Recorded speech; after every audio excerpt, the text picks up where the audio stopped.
Hello, everyone. Thank you for tuning in. I am Jaylee. This is JayLeesCorner. Happy Friday. We made it to the weekend, okay? I hope everybody had a great day. We're going to have a great evening with this live chat, okay? Again, y'all, I was trying to take time off, honey, but I said, if it's stories to be told, I have to come on live, and so here we are today, okay? But again, I hope y'all can do a couple things for me. First, make sure that you have subscribed to my channel to become a whole JayBird, Don. Okay, do not forget to also like the video, please, and thank you. It is always appreciated. You can always also share the video, comment in the comment section, because it is a conversation. It's a conversation, y'all, between me and y'all and whatnot. Comment, say hello, and engage with the people around here, okay? And follow me on social media at JayLeesCorner on IG, Twitter, and Tik of the top, okay? And everybody fussing. People fussing, people, telling their truths. People exposing old backlash that they never deserved. And so we're gonna have a little bit of a chit chat, okay? And then Bishop Robbery tried his best to go up against an actual journalist, and he lost, okay? And I think we all know, we all should know, Marc Lamont here, who's always commenting here and there on different issues. He's an actual journalist, okay? But hey, how y'all doing? Okay, let me get on the screen where I'm at. Hold on, where am I? I gotta get on the screen. So many buttons, y'all. So many buttons. But hello. How y'all doing? Okay, I know I'm late. I am late. I know I'm late. My signal being dumb or whatever. I don't know why it's being dumb, because I paid my Comcast. I got all the good Wi-Fi.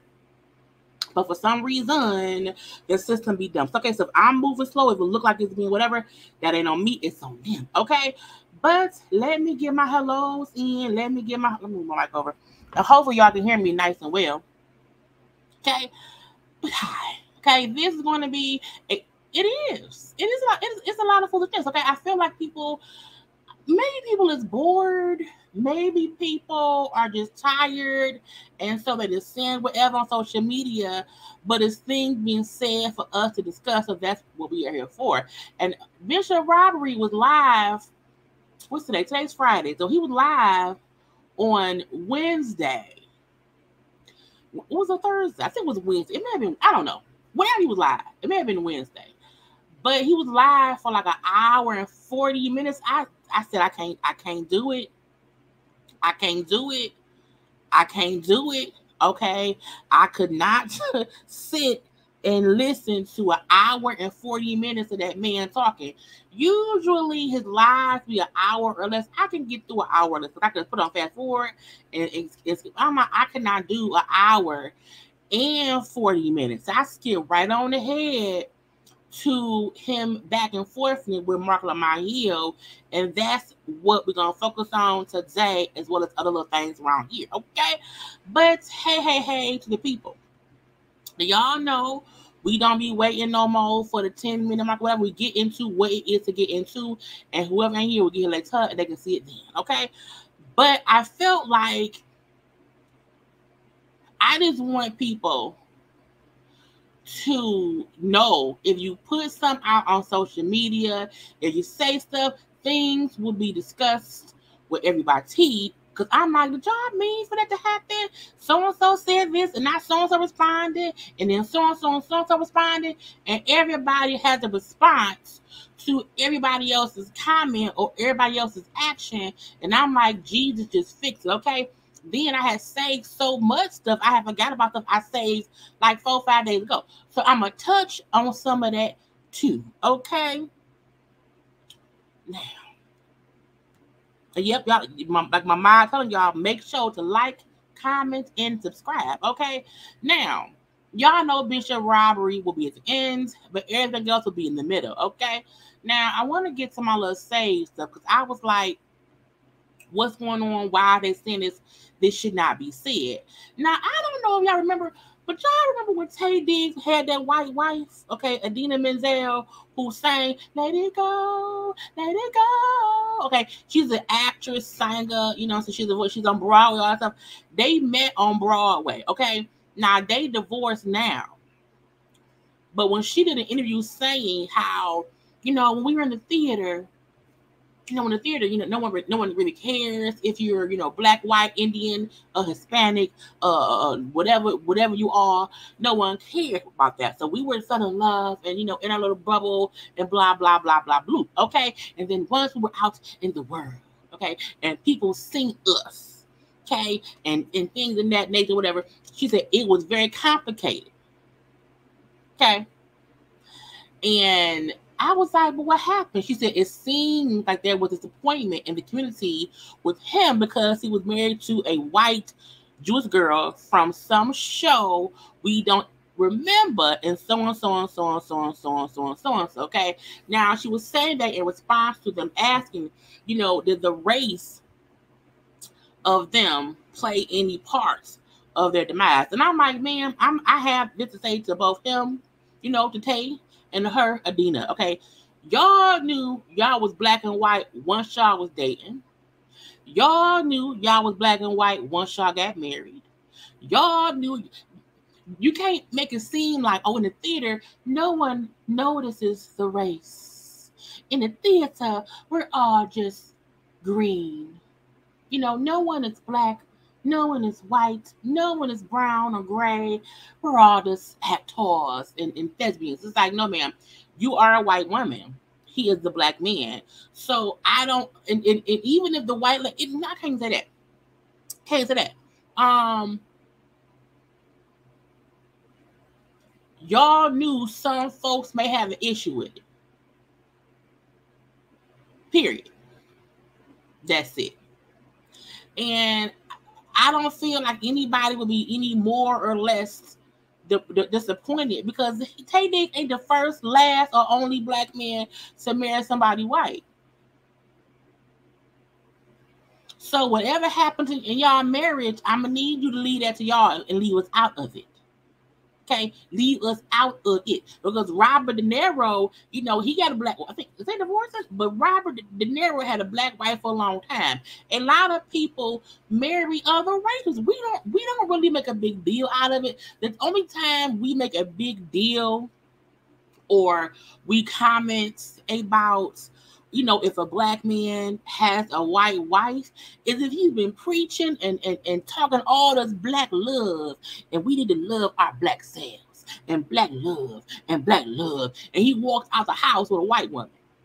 I'll be like, and again, it doesn't mean that a black man has, or a black person has, any less love for themselves if they happen to marry somebody of another race. But I do feel like when people, let's take what's the dude, what's his name, Jay Ellis, Jay Ellis, who played on Insecure as Lawrence. He kind of hid his white person. He was in all these this black content or whatever, and I'm like, oh, you hiding your white person? You can't be hiding your white person. Be who you are. Be who you are. Show them who you are, Simba. Okay? Because when you try to front like you're, this or that, if you have a different, that's when we find issues, okay? But right, Morris Chestnut, and we love Morris Chestnut. Now, every time Morris Chestnut on the show, it get canceled, but we're not gonna have Morris Chestnut or the Tay Diggs. No, more every time. Actually, wait a minute, Morris Chestnut and Tay Diggs, when they be on stuff, it do be getting canceled. Y'all figure who their white wives? I'm gonna stop. Okay. However, but yes, Morris Chestnut, who has a Caucasian wife, Serena Williams, who has a white man, and we don't be caring about her in Olympia. Robert De Niro, George Lucas will get black wives. Okay, Alfonso Ribeiro has a white wife. You know what I'm saying? There's a lot of people who have other race of spouses. Right? Omari Hardwick wife is not black. You hear me? So it's weird when people try. Right, Eve has a whole Caucasian husband over there across the pond. Eve got her a white man who don't even live in America. You know what I'm saying? It's one thing to find you when you in America, she went and got her a rich billionaire across the pond dude and said, I gotta go. Okay? But no one has an issue with that. So Adina, I don't know why you making it seem as if, maybe, it was so much scrutiny, and it's still there was a disappointment in the community with him because he was married to a white Jewish girl from some show we don't even remember. And so I took that on too. You didn't take on nothing. That's the stuff we had to deal with. It was less about being successful and more about that kind of stuff. I was like, man, what do you mean? How? So I want her to shut up.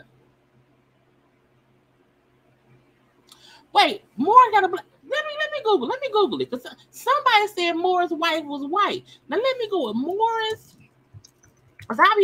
Y'all don't be giving me wrong stuff now. Okay? Don't be giving me wrong stuff because I don't want to be reporting wrong. There's a whole black woman. There's a whole who said that? Let me go back up and find. What you Chindy? You told a whole story. That man got a whole black wife. Now I love him regardless.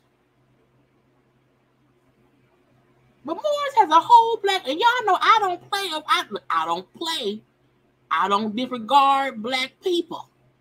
Okay, that man got a whole black, beautiful wife. Now she may be a little bit caramel complected, but that's a black woman. Okay, and they look good. Okay, have they been? Look at that. Been together since Morris had waves. Been together since Morris had waves. Because he bald now. Okay? Morris Chestnut has a whole black wife, and we will not disrespect the sanctity of a black marriage while discussing Tay Diggs, who had a white marriage. Okay? We not going to do that. It's about, yeah, and I'm gonna keep scrolling. Love and happiness. Okay, that's and I think they've been there for a long time too. Because again, back when he had waves. My point is, okay, that man got a whole black wife, a whole black family, and we not gonna do that. Now again, Tay Diggs has a white wife. Tay Diggs was the one who had a Caucasian wife.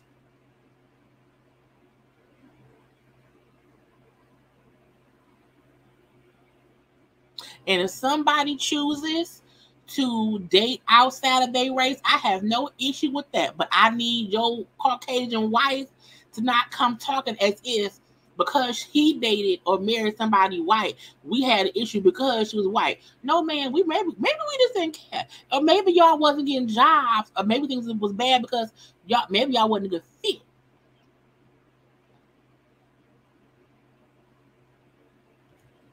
I'm just saying. Anyway, next up, it was some stuff I had saved and I forgot. So I'm getting into a couple things that I forgot from before. Now, we know already that Jussie Smollett, checked himself into some kind of rehab thing or whatever. We know that or whatever I'm saying. And when the news first came out, this is what I have an issue with. Okay, them damn Nigerian brothers. Okay, them Nigerian brothers who always is popping up and saying things, and they really should be quiet because they just as guilty as Jesse is. You hear me? It aggravates my spirit that I don't know the Nigerians, the brothers. Okay, gonna say the timing of just going to rehab is suspicious. You could have checked in months ago. I was like, first of all, y'all criminals too. If Jesse was the one that planned it, y'all plotted it with him. I do not understand why people and Carlin shouldn't they be deported? Are they from here? If you say Jussie Smollett planned this fake thing, the thing, whatever, but y'all participated in it, you can't come and be critiquing whatever he do because y'all was a part of the scam. So saying, oh, it's suspicious, he could have went months ago. Y'all could have not did it. He could have had to find somebody else. You cannot participate in the foolishness and then want to join in on the joking and all the mudslinging that people do to Jussie when you were involved in it. Because technically, y'all the only reason that we know that he did it because y'all did it with him, and y'all some snitches. See, this is the definition of snitching. Because this is the thing. If you see Billy Bob beat up Billy Earl, okay, you didn't participate in it. You just saw it happen. You can snitch, because you are a witness to something that happened. However, when Billy Bob and Billy Earl planned together something, and Billy Bob get caught, and then Billy Earl don't get caught, but then Billy Earl snitch and say, hey, you can't participate in this shit and tell. That's called snitching. When you are involved in it, take your charge and shut up. When they get caught, they should have just be quiet. That's a part of the rules. If you do dirt, when you either do dirt on your own, either do dirt solo dolo, or if you are included in the dirt and you did what you did, leave it be. But y'all snitch on him. Y'all was a trio, a trifecta, a triflingness. And now when Jussie is trying to get himself into, look, I feel like Jussie Smollett was on something. And that's an additional reason why he did this stupid stuff. Okay. But them Nigerian brothers, y'all were freely doing things for free. Up here, right, up here diddling. Look, up here feeling and diddling. Okay, up here fiddling and diddling. And every time Jussie, was in court or in the news, these two Nigerians come around here with that, oh, it's suspicious. No, y'all are suspicious. Because why y'all still here? Why y'all not deported? Y'all tried to help that man stage a whole fake thing. You hear me? And so for that reason, they can't joke about that man. They can't. They cannot. Anybody involved in the crime should not be allowed to crack jokes or say something is suspicious. Well, Billy Bob and Big Earl, what y'all want us to do? Because they're brothers. Thank you, KC, for the super chat. Because they're brothers. Billy Bob and Billy Earl. Billy Bob and Billy Earl beat up Jussie. But they planned it. So I'm like, y'all can't. What are you doing? You're a part of it. You in on the. Can you imagine? You're in on the. Can you imagine if Kanye West, who's working with Adidas to put out Yeezys, and we found out the Yeezys are fake? Well, Adidas and Kanye, both of y'all guilty. Y'all together, a dynamic duo. Okay. So I don't need Billy Bob and Billy Earl telling me nothing about nothing. You hear me? Get out my face. Now marriage stupidness. Okay? Now, DJ Mustard, and as a plus size woman, I am allowed to say what I'm finna say. Okay, because I am a president and a CEO of the Plus Size Association of the United States of America and the world. DJ Mustard used to be fat. And when he was fat, he loved his wife. DJ Mustard lost some weight and lost his mind. Okay, because when he was fat, he loved that lady.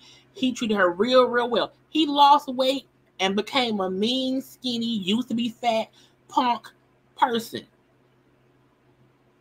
And I'm not saying that when you lose weight, you may not lose the love for somebody and y'all break up. However, how you treat that person once y'all break up, be the B of the S. Because this lady was with that man when he was fat, when he was broke, while he was hustling. Okay? Birthed his children and all that. Okay? He lost weight. And then, like right after he was losing weight, he left her. He left her and then has been trying to penny pinch about paying her, alimony or spousal support and child support. I can't stand a filthy rich person who was penny pinching on paying the spouse that was with for 11 years. She's not no new girlfriend. She was with him shooting in the fat ass gym. Okay, because he was at a fat ass gym. She was with that man in the fat ass gym, and he lost the weight, and now he wants to be a jackass. Okay, I'm trying to stop cussing so much. Okay, and it makes me mad because we can't be around here being mean. Used to be fat, skinny people. This man, she put up on social media. Imagine a man leaving you after 11 years. I was your lover and your secretary, working. I'm saying 11 years I sacrificed. Pissed me off. Okay, but she said, imagine a man leaving you after 11 years. Okay. Less than a year later, moving your girlfriend into the home y'all custom built for your family, putting a house with your kids, then turning around and trying to paint a picture like you are an unfit parent to get custody. I'm truly flabbergasted. She also put, she said, no longer tolerating the emotional abuse on the back end. I will stand for myself always when the occasion arrives, and especially for my children. And this is the thing, okay? I can't stand somebody who around here. First of all, in the divorce, we would have to sell their house. If we built that house together, if we custom built that house for us as a family, we both need to move out somewhere. We neither one of us can stay here. You can't live here, and I can't either. But for you to move the next bitch in less than a year later after an 11-year marriage, I will cut your pinky toe off.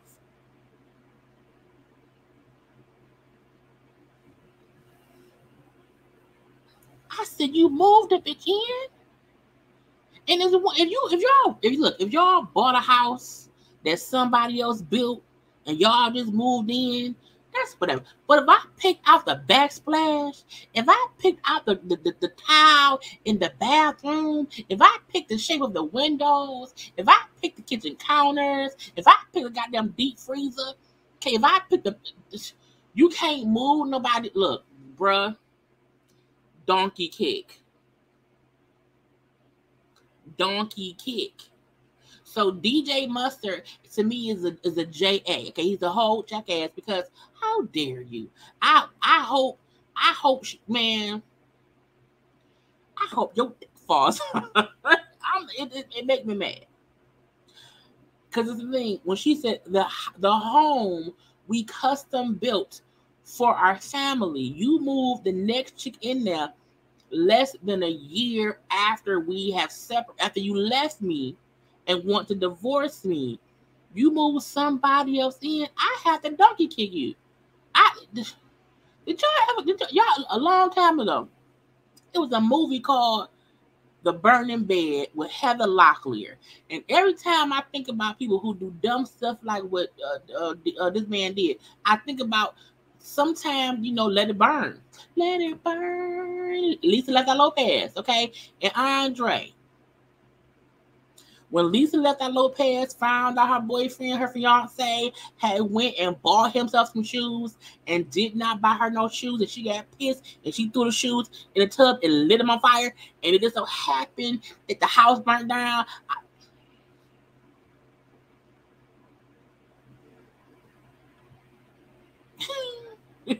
I'm just saying. Now, speaking of stupidity, how the hell this happened? How the hell did this happen? It may have been fair false. It was one of the white people. One of the white people. When I first seen this story, I was like, why was the off-duty pilot on the plane in the cockpit? I was like, why? What? Why? I feel like in some instances, even though you do want to have a backup pilot just in case. I also feel like the backup pilot should not be in the cockpit. Okay, because in my imagination, the plane should have a pilot and a co-pilot. It should not be just an extra pilot who's off duty, just sitting around in the cockpit. You know what I'm saying, chilling. Why? Because the off-duty pilot may go insane and try to cut their engines off. Okay, and then get charged with 83 counts of attempted murder. I was like, why? What happened? And I thank God he was subdued. Okay. I was like, now who would do that?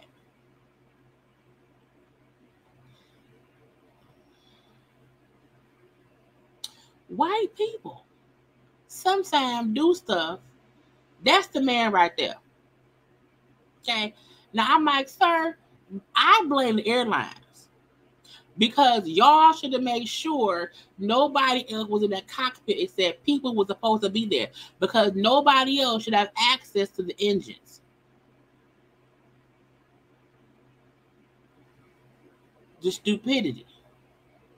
Dumb. And because I don't want to get flagged, I'm gonna leave it at that. Because if if I look, I'm gonna say, hey, is the people in the cockpit supposed to be there? Is anybody there extra? I don't want nobody extra in the cockpit when I'm around here because I don't know what they're gonna do. So get any extra white people out the cockpit, because if they around here and try to let, I don't want it. Not today, not ever. Now, speaking of, again, stupidity. Yes, because look, I feel like 9/11 has traumatized so many people, because we be like, you never know what's gonna happen, and that could have been a whole this catastrophe. So I'm happy it did not happen. Now this right here, British model and TikTok star has been sentenced to more than 6 years in prison in Peru. Not even here. Now, first of all, you are a British model and TikTok star, and you were sentenced to 6 years in prison because you out here trying to smuggle some cocaine on the plane.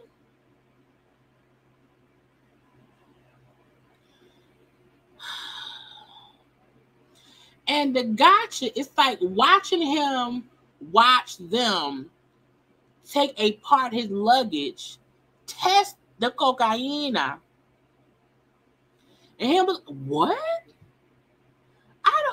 What do you mean? Cocaine? Who's this? That's not man. How did that get in my suitcase? Jesus. First of all, he looked guilty. He not looking confused enough for me. He looking confused enough to make people think. I'm like, sir, what did you do? This is the thing I can't stress this enough to people. Okay? Stop trying to be scammers and drug dealers. It's stupid. Okay? You can't be Big Meech. You can't be Scarface. You can't be Tony Montana. You can't be what's the man named? What's the man name who keep getting put up and stuff? Is what's that man name? It's a famous Mexican, or I don't know. But anybody who was around here doing big things and moving, you can't be Griselda. You can't be none of them people that was able to get away with this stuff back in the day. Okay? Because you get caught, and the laws here in the States. Thank you, El Chapo. I was like, and also Pablo Escobar. I meant both of them, but I could not remember either of their names. But you can't be Pablo Escobar. You can't be El Chapo. Okay, it can't be. It ain't gonna work. Okay, you can't be none of them people. Okay, we don't have it no more. Okay, it don't. Never, ever. The laws here in the States is one thing. The laws in these other countries, where you think, oh, the security not that secure.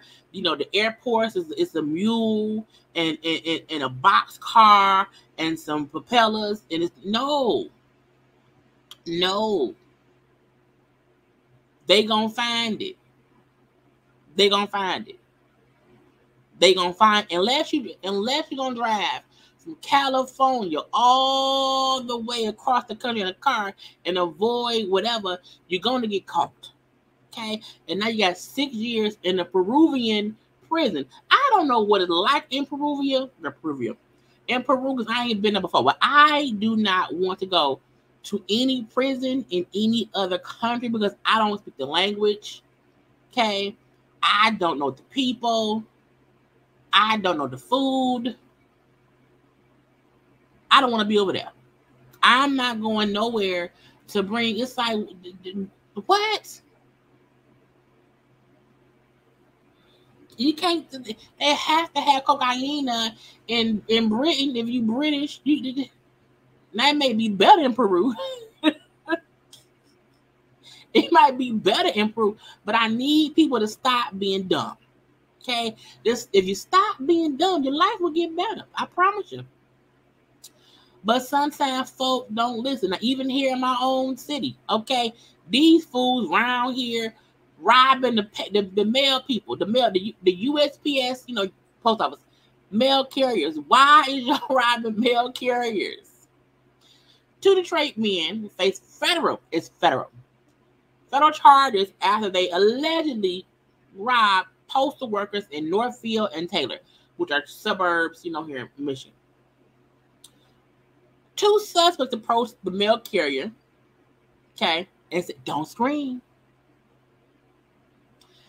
Then took the arrow key to access the collection boxes, and then stole the stuff. I was like, y'all don't even know what's in the mail. Around here in broad daylight, robbing postal workers, robbing the postal mailboxes. I was like, what are you looking for? Now you're arrested. Now you're in jail. Okay? Charges. Conspiracy, which has 5 years.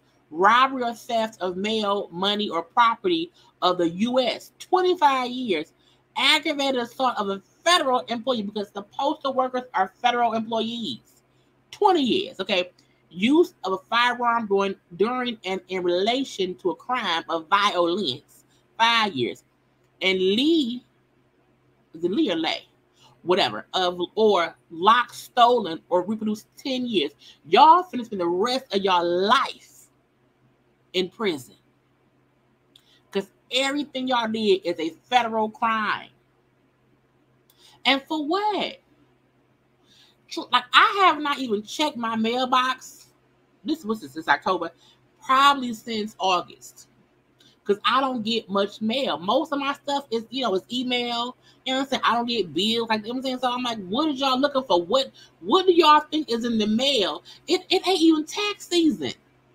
Ain't no tax checks. What do you want in the mail? People's bills, like, people don't really get, unless they was at a retirement home and they felt like all the old folk was getting they Social Security check. Still, it's federal. Now y'all dumb and in federal prison for the rest of your life. Okay? The rest of your. Now this is Michael Lamar Smith Ellis, who was a 30-year-old Detroit resident, and Terrence Tucker, a 32-year-old Inkster resident. Stupid. Because y'all finna go to jail for at least 30 years. Federal. And y'all better hope y'all get mail in prison. Y'all better hope folks write y'all in prison. Stupid. This stupid. This dumb.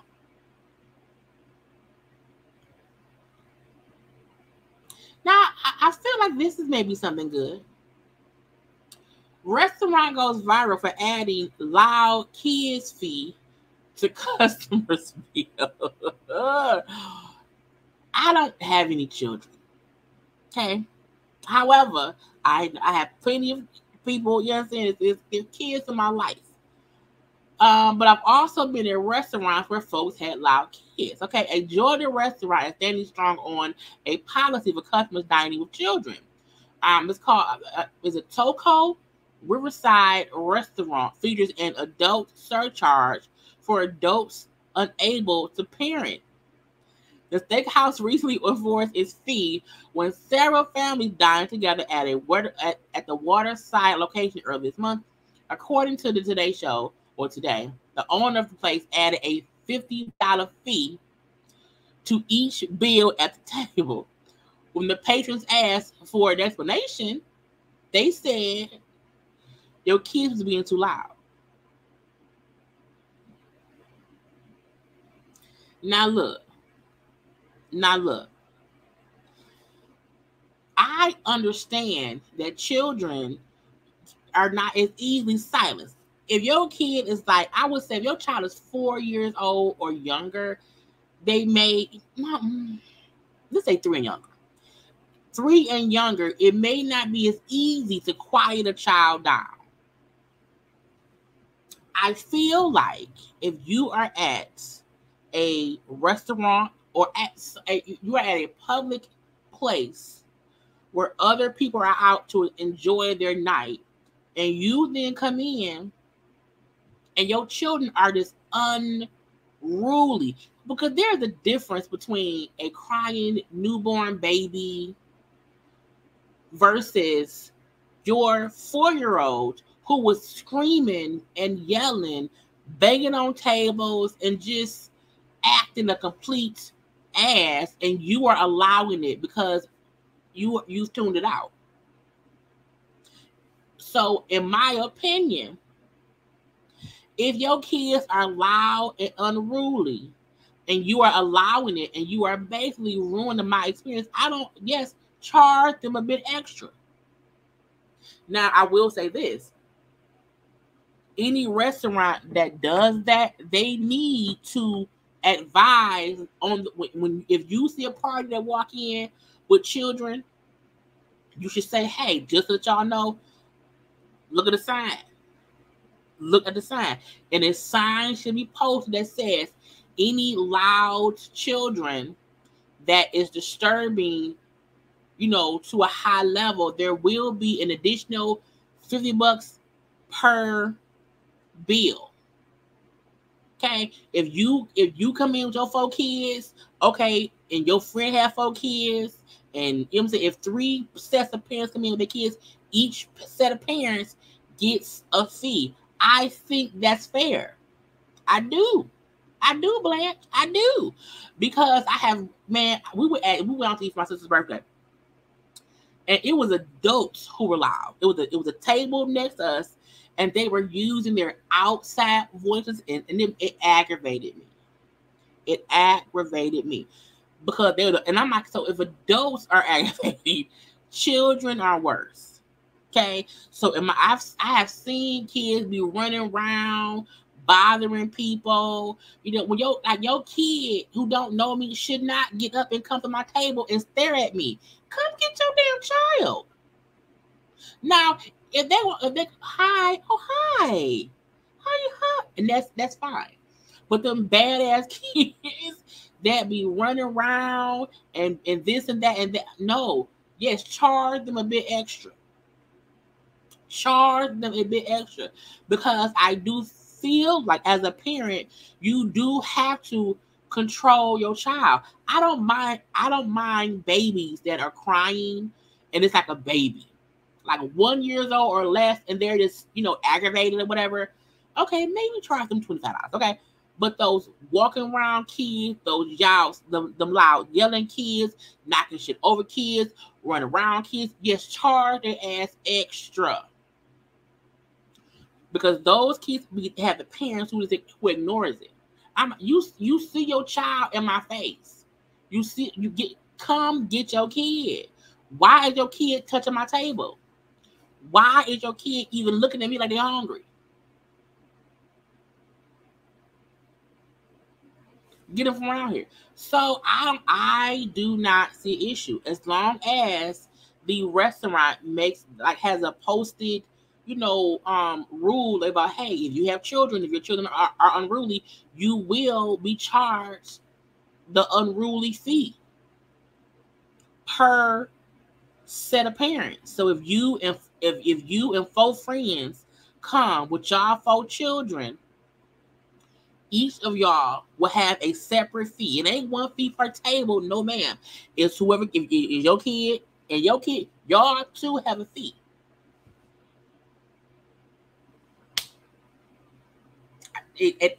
Come on now, at restaurants, at theaters, in the stores, all that shit. Okay, all that stuff. And it aggravates me. Not that the kid is acting up, that the parent don't do nothing. Because I've seen kids try to act up. But hey, sit down. And the kid is controlled. The kids sit down and eat their food. They may cry a little bit. They may, oh, Mom, I don't want to eat this. I don't. Hey. You know what I'm saying? But the parents their child to be sure they're not disrupting everybody else. That be my issue. Like, don't bring your kid to the movie if your kid can't sit through the movie. Because I don't want you have to reopen up snacks because they want to stop crying. Sit down some damn well. So if y'all in Atlanta, ask, did y'all have, is it here? Is it this? I don't know. But just control your children. That's really it. Okay. Now, some celebrity stuff. Congratulations to Kerry Washington, who was on the cover of Harper's Bazaar. Okay. I think it's the UK version, but she's on the cover. Okay. Come on now, Kerry. Round here. Cover girl. I like it. It's cute. Okay. Kerry said, I'm going to stop being so to myself. I'm going to stop being to myself. I'm going to be around here all over the news and stuff. I'm going to be looking good around here. I said, I appreciate, I love Kerry Washington. Okay. So congrats to her for being on the cover, okay, of Harper's Bazaar, the UK. Okay. Also, Megan Thee Stallion has a new song, single, and things coming out. Okay. You can pre-save Cobra. Okay. A story by Megan Thee Stallion, available on November 3rd. Okay. Now, we don't know what it is at all. What we do know is Megan been sitting around here, on her get right business or whatever, getting her business right because a lot has went through. So yes, post and show what's coming up. Is it a movie? Is it a video only? Is it a song? Is it, the story of what happened? We don't know. Okay. All I know is congrats, and I can't wait to see what it is. Okay. Also, congrats to Jermaine Dupri. Okay, Jermaine Dupri was inducted into the Black Music Walk of Fame in Atlanta. Now, he's from Atlanta. He is Atlanta. Okay, I remember, JD when he had the messed up teeth, the weird braids. And I feel like JD's braids back in the day when he was, doing DJ things or whatever, his braids never looked done. Okay. His braids, I feel like when JD had hair, his hair I never remember seeing him like, oh, he must have just got his braids done. They always look old and unkept. Okay. So I remember JD from long times ago. Okay. But congrats for him, getting inducted into the Black Music Walk of Fame in Atlanta. Like JD is a legend. We have our Quincy Joneses. We have our Barry Gordons. We have, what I'm saying? JD, Jermaine Dupri, is that guy. He's made a lot of songs. And man, I just got inducted into the Black Walk of Fame, and it feels amazing. A lady on the red carpet asked me, does this mean Atlanta is the new Hollywood? No. This is Atlanta. This is Black music and Black entertainment. I'm like, come on now. Let it be. I feel like music-wise, you have, Detroit, Motown, Atlanta or Georgia. That's like the south of it all. I feel like hip-hop was, LA and also New York. Those to me are staples in shit, okay? But congrats to that man for his accomplishments or whatever. We love us some JD, bald or bad braids, either way. Now, and this gives some pregnancy news. People pregnant. Look, I used to watch 16 and Pregnant. I used to watch Teen Mom, and I feel like maybe y'all need to. Y'all remember Kale, okay, who was first on the show with her ex-boyfriend Joe. They had Isaac or whatever. Kel is pregnant with twins. So congratulations, she's pregnant with twins. Now the conversation was, this is her 6th pregnancy. She already has 5 sons.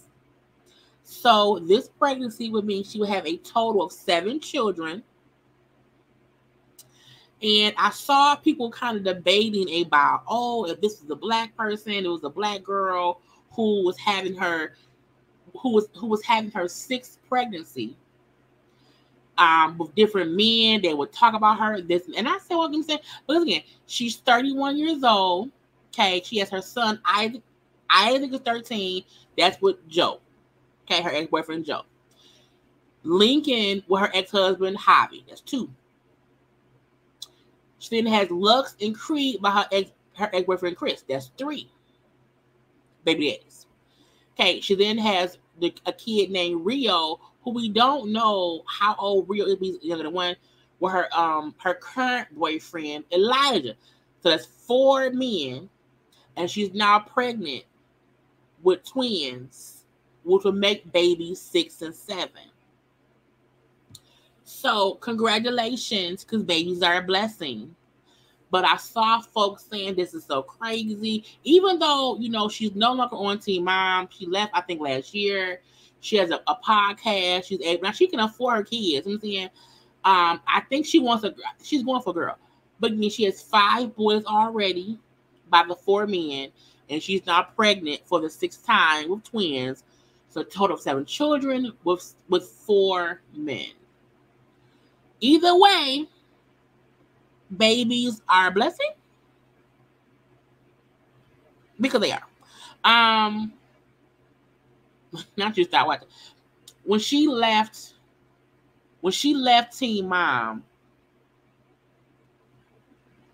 she had only had 4 kids. And then once she left the show in 2022, because she hid the last pregnancy with the baby Rio. So no one knows. They think the baby Rio was born around December of 2022 or whatever. And so she's now pregnant again with twins. And I'm like, Lord,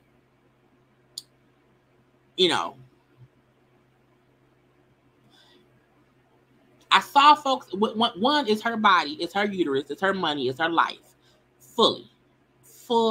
Okay? I think people's issue is she just, because she just keeps having kids.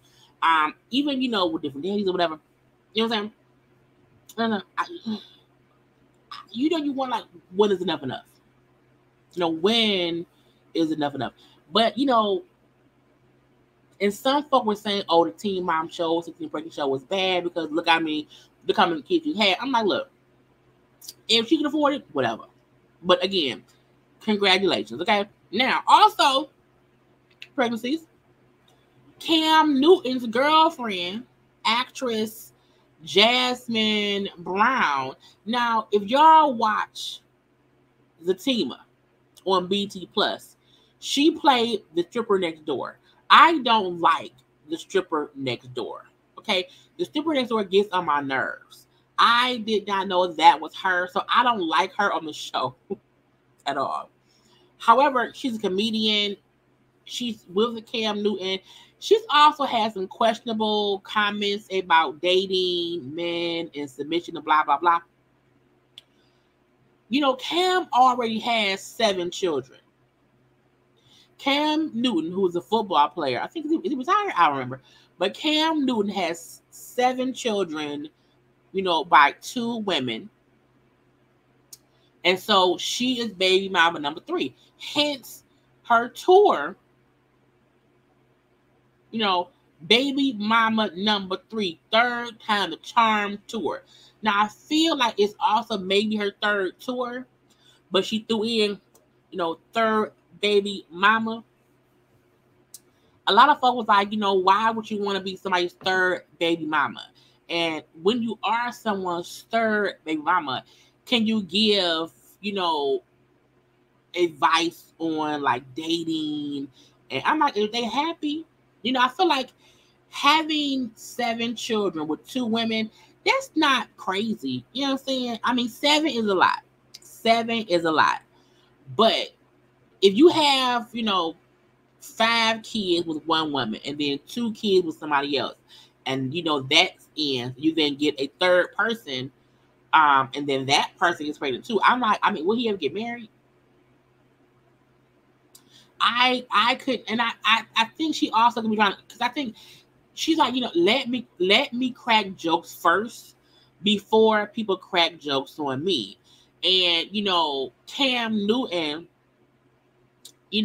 somebody commented and said, once you become baby mama the third, you can't give out no more relationship advice. And then Cameron clapped back. I'm like, so why didn't you come to Cameron clapped back and said, once you say some shit like this, you become a hater forever. I hate that for you, babes. We lovers over here. Keep that hating shit to yourself. I said, well, sir, people is like, well, number 3 and child number 8. And she said, come to a show and hear about this wild ass pregnancy journey I've been on. This one's for the moms and baby daddies. Because, technically, she's the baby daddy. He is a consistent one. Now, her being pregnant does not mean, nothing besides, that's their journey.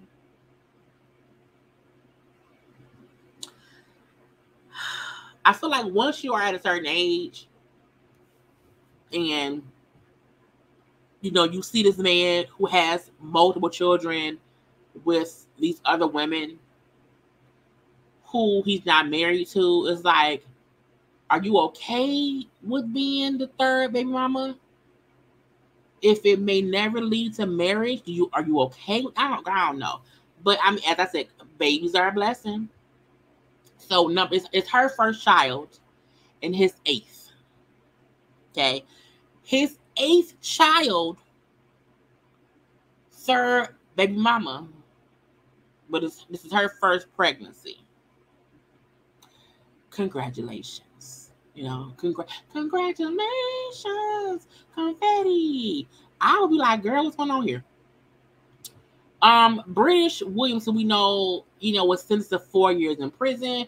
Well, British, who's on basketball, well, she's not on this season, but British, who was on basketball, she also has to pay $564,000 in restitution. So once she gets out of prison, she has to pay back over $500,000 in restitution. I'm like, is she, girl? Was it worth it? Because if you were hustling to make any kind of money because you didn't have enough money and you got to go to jail, prison, you're going to have felonies on your record, okay?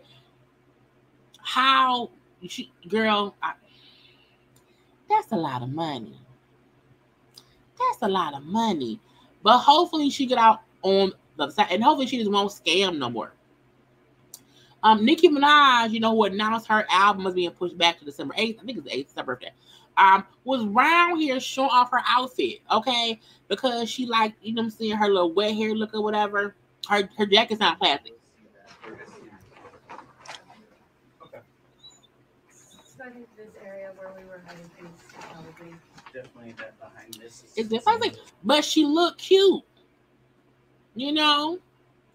Look, the side slick down, edit slick all the way back with some gel. Is she balding on the side? Maybe she has shaves. I don't know. But Nicki Minaj is round here. She looks cute. She's on a little promo tour for something. Again, she pushed her album back to this girl. Is that a Jerry girl? Did she know it would look her hair like a helmet?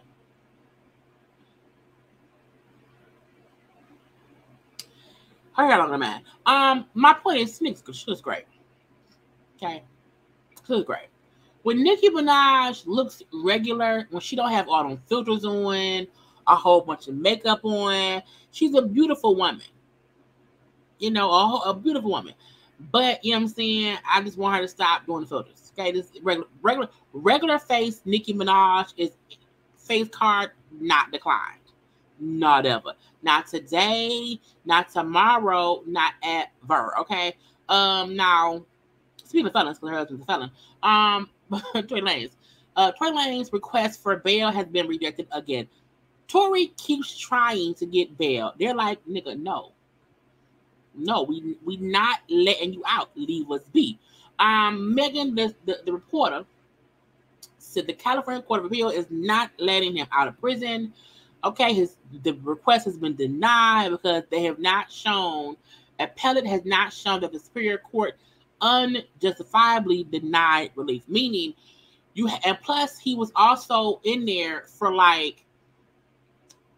he's in there for like bodily harm or whatever. So because it's like a violent offense, what he did, that means you're like a danger to society, so they can't let you out.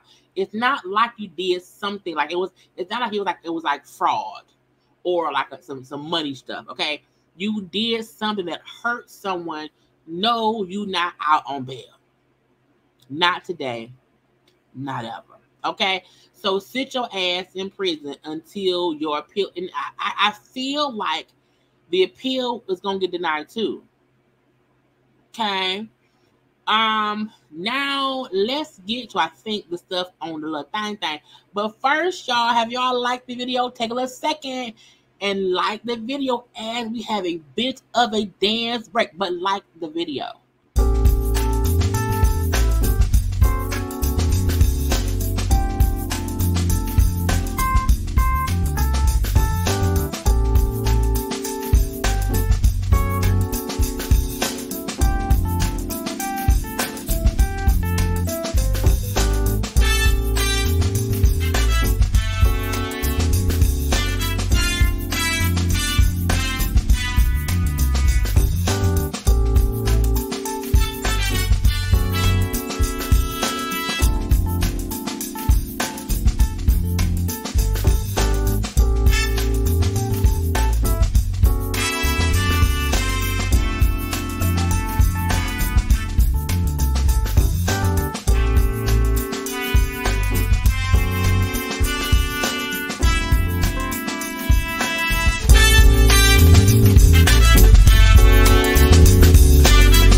I laugh every time. Okay.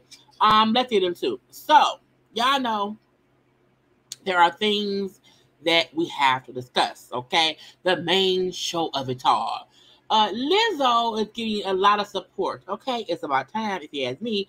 18 members of Lizzo touring company come to her defense amid the harassment lawsuit. I feel like everybody, should get the attention they want. Everyone should get, held accountable for whatever it is they do in life. So if you are somebody who is being mean to your dancers or whatever, you should get whatever's coming to you. However, I also feel like I did not fully believe the accusations, how they put it out. Okay. However, let's read what Hollywood Unlocked says. This is according to documents obtained by TMZ. 18 members of Lizzo's touring company wrote declarations stating that she provides a very positive work environment and was never and they were never forced to attend sex shows. Crystal Williams, Noel Rodriguez, and Ariana Davis accused Lizzo of discrimination and creating a hostile work environment, but the singer has already denied those allegations and has requested a judge to toss the lawsuit. It says one of the dancers on the tour, Khia Maureen, spoke out about how the lawsuit doesn't make any sense because none of them were told that they would face punishment if they didn't go out with Lizzo when invited. This claim also makes no sense because plenty of dancers, myself included, did not go to the Banana Bar that night, and we still have our jobs dancing with Lizzo. And I feel like a lot of folks said before that I I feel like Lizzo's issue, her problem was she was being too friendly. It was too, it wasn't as professional as it should have been. And you can include everybody in your stuff because they don't know. So these dancers saying we weren't forced to do anything. Like some of us did not go and we did not get fired. To me, the lawsuit always felt like there was not a strict line between what was allowed, what wasn't allowed, and the fact that people may have felt like I have to do this because they wanted to or we had to, but it doesn't mean Lizzo said, if you don't come, you're fired. If any dancers who did not go to certain things are still currently working there, it would make the accusations false. Because if that's the case, why is other folks who did not go not fired? Y'all went and lost your jobs. So it's a lot, but I feel like 18 members of the team coming and writing these letters, to me it does show some people like, well, no, that ain't my experience. Even that's what they went through, it wasn't what we went through, and we still work there. We haven't been mistreated. We were not fired for not participating in the extra things. And it also to me means Lizzo probably always invites folks out and you either go or you don't go, So again, Lizzo getting support, from again, I know folks, why didn't they speak up in the beginning? Why didn't they speak up? I'm like, when somebody tries to sue you, you have to get legal, notarized letters from folk, and that could sometimes take some time. So at least all these things have been submitted to the courts, and we shall see what happens. But I'm sure Lizzo now knows to keep a tight leash on her personal situations and fun events and who can and can't go. And then, that line between I ain't having it, not today, not ever, okay? Dwight Howard is still out here on his Iron Gate tip. He was at this radio station doing an interview, okay? And I was like, sir.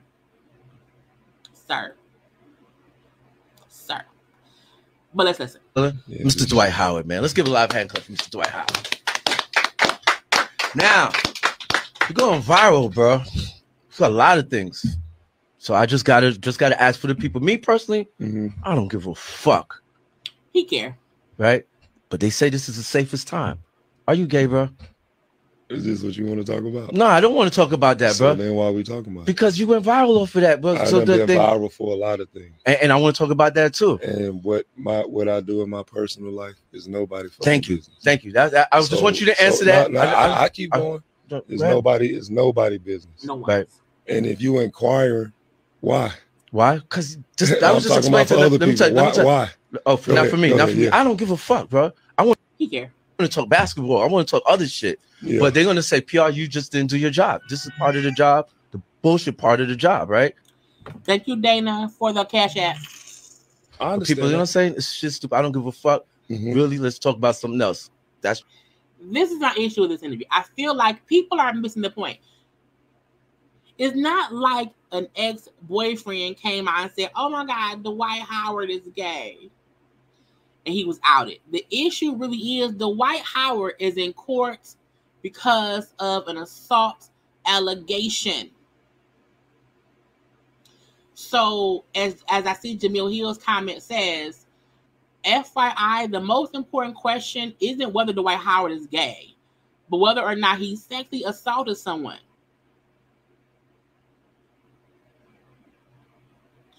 When you are involved in a lawsuit, when you are in the headlines, you cannot go to interviews and then be surprised that someone's going to ask you about what's in the headline.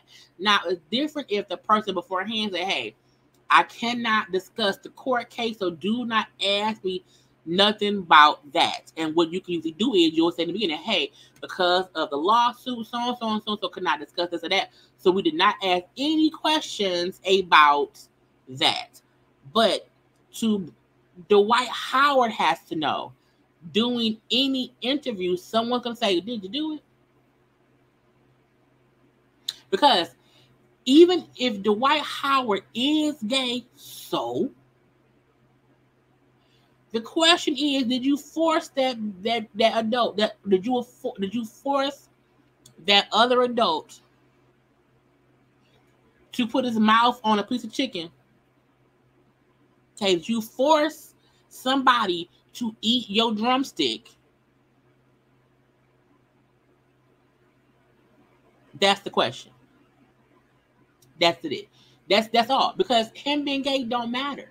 Because being gay ain't illegal.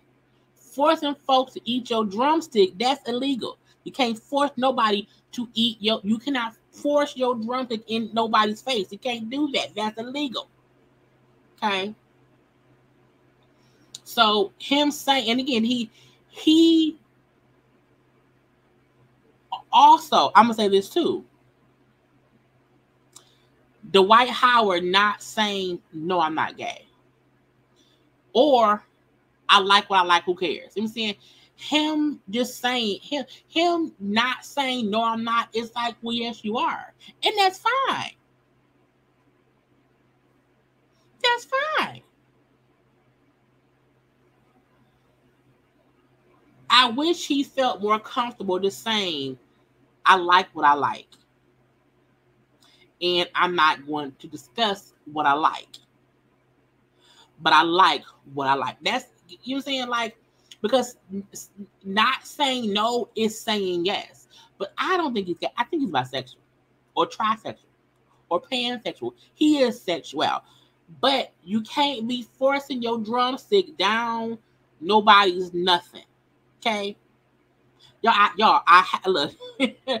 literally have to say other words to not get flagged.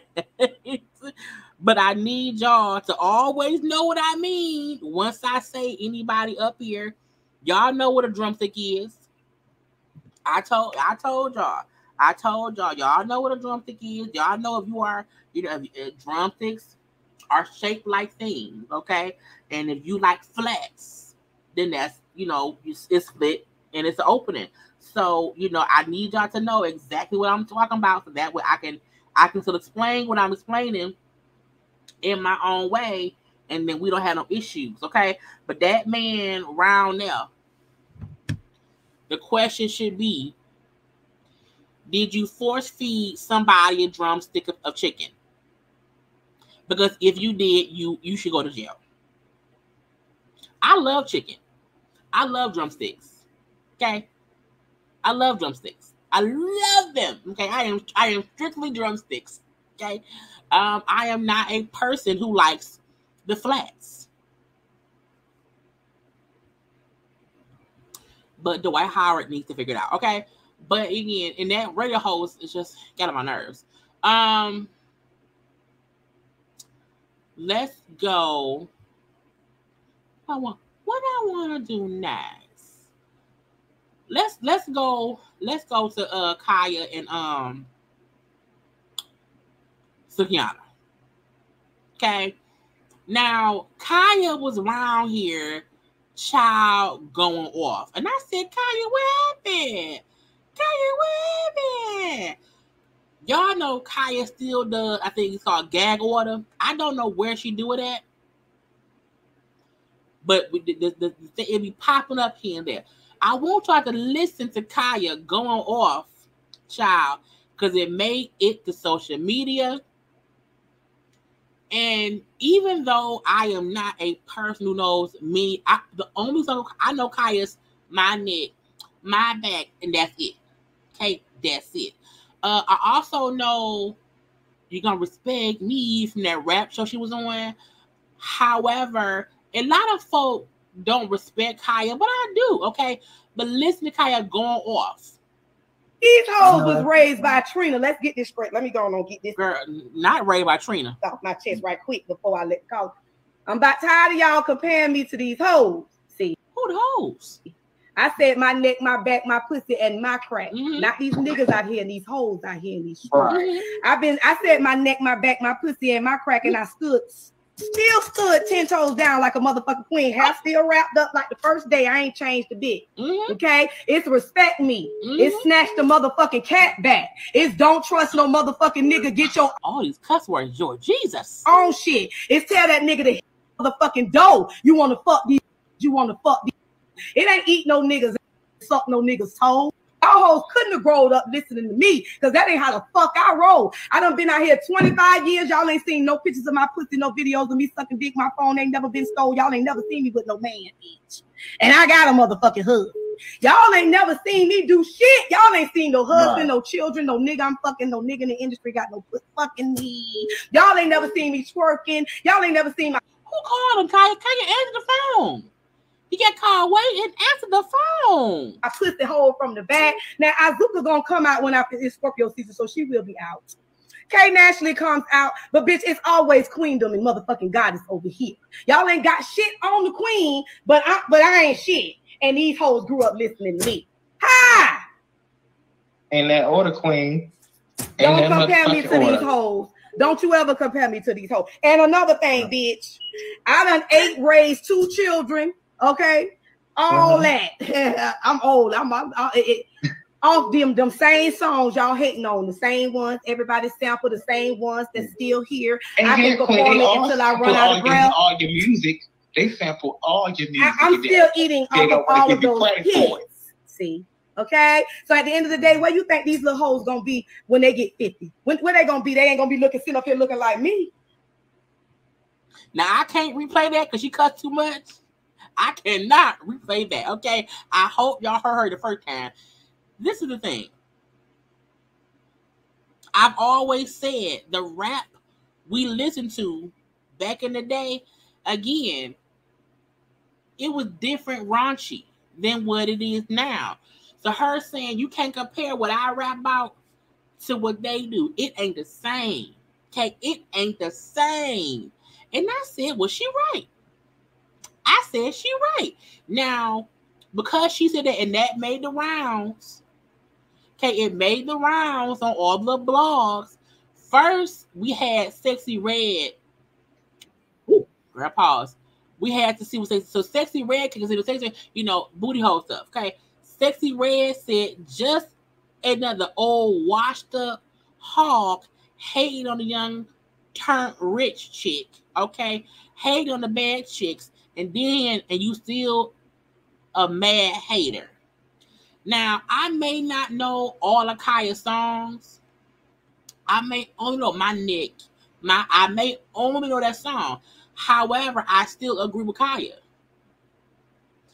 The fact that Khia is not known as like a one-hit wonder, people know Khia. Other folk know her music. And she's still eating off that music all this time later, okay? So I do feel like she is saying you can't compare what I did to what they did. It's different. My music, my fan base has sustained me over all these years, and who knows if they'll have that same longevity. I kind of agree, okay? I'm just saying I don't like it. Now, besides Sexy Red saying that, honey, then, girl, Sukiana. I gotta keep pausing because I don't get too much cussing. Sukiana then got a hold of it, okay? And Sukiana then said, I would knock Khia the fuck out. I'm like, now she gonna fight Khia. Not knocking Khia down. No, ma'am. We do not condone violence. Sukiana is Sukiana. It has been as it has been. I'm booked every weekend until next September of next year. I get it. I'm a ratchet, but I live in my truth. At least I don't sit in front of a library mad at Trina every day with 172 teeth in my mouth. I said, bitch, girl. Child. Oh, God. Now, even though Khia did not say anybody's name, she mentioned lyrics in people's songs that you knew who she meant. She did, and I think she meant this in general. This new generation of some of these new rappers who may not have the longevity. I feel like, do y'all think in 25 years, folks gonna still be rapping, eating this ass and eat? No. But we still sing it. My neck, my back, lit my, and my, I'm saying, we still will rap that song. The beat still go hard. Okay, the beat still goes hard. I think that's Khia's point. Y'all making music that will not stand the test of time for 25 years. We still singing, push it. We still rapping Salt and Pepper. We still rapping, ooh, ladies first. We still rapping, UNITY. We're still rapping Queen Latifah. We are still rapping those ladies' lyrics years later. Khia, and that's the thing, they missed Khia's whole point. Khia's point wasn't y'all ain't shit. Her point was y'all don't have no longevity based on the music y'all put out. And they don't get it. I still did. We every year, summertime. We love summertime. Okay. There's a difference in making. That's why. I'm like, why they sang, Stewie Face? Why Ice Spice? Some of these girls, it's like not even doing nothing. So I feel like Sukiana and Sexy Red, they missed Khia's point. And the fact that Khia's music has stood the test of time 20 years later. If my neck, my back come on, everybody is rapping and dancing and moving. I have never danced or moved to not nan song that Sukiana's done. Not ever. Not today, not ever. It don't move me. It doesn't move me. And I feel like they don't get your single may be hot today. You may have made some music today, but will that music get you paid in 20 years when you can't make new music? The fact that we have legendary acts. Lauryn Hill been touring off one good ass album for the past 20 years. If Nothing Even Matters, Zion, was this called Zion? I think it was called Zion. But any of her songs that play, we love those songs. We will still rap and sing them songs. No one is going to be rapping Sukiana songs. First of all, I don't even think her song is on the radio.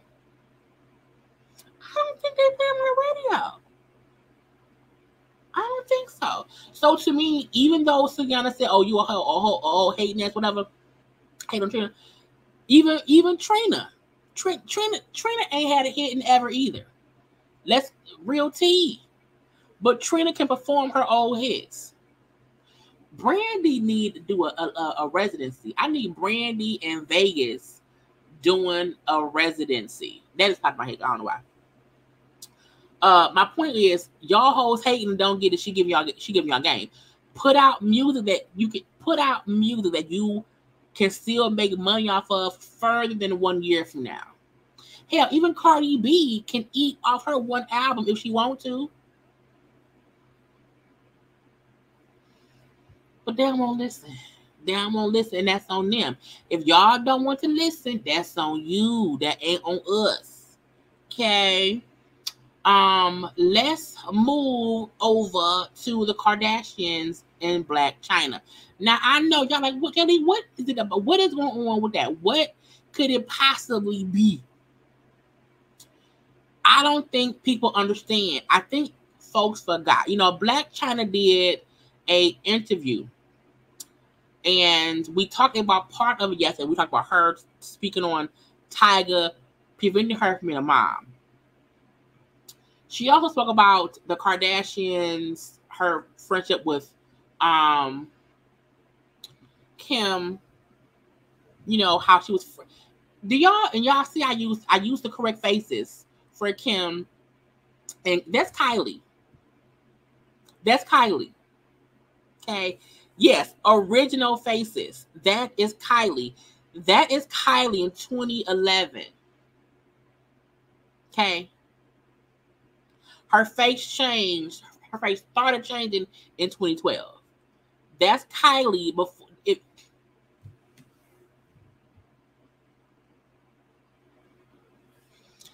Because Chyna was friends with Kim when Kylie had this face. Okay. So many people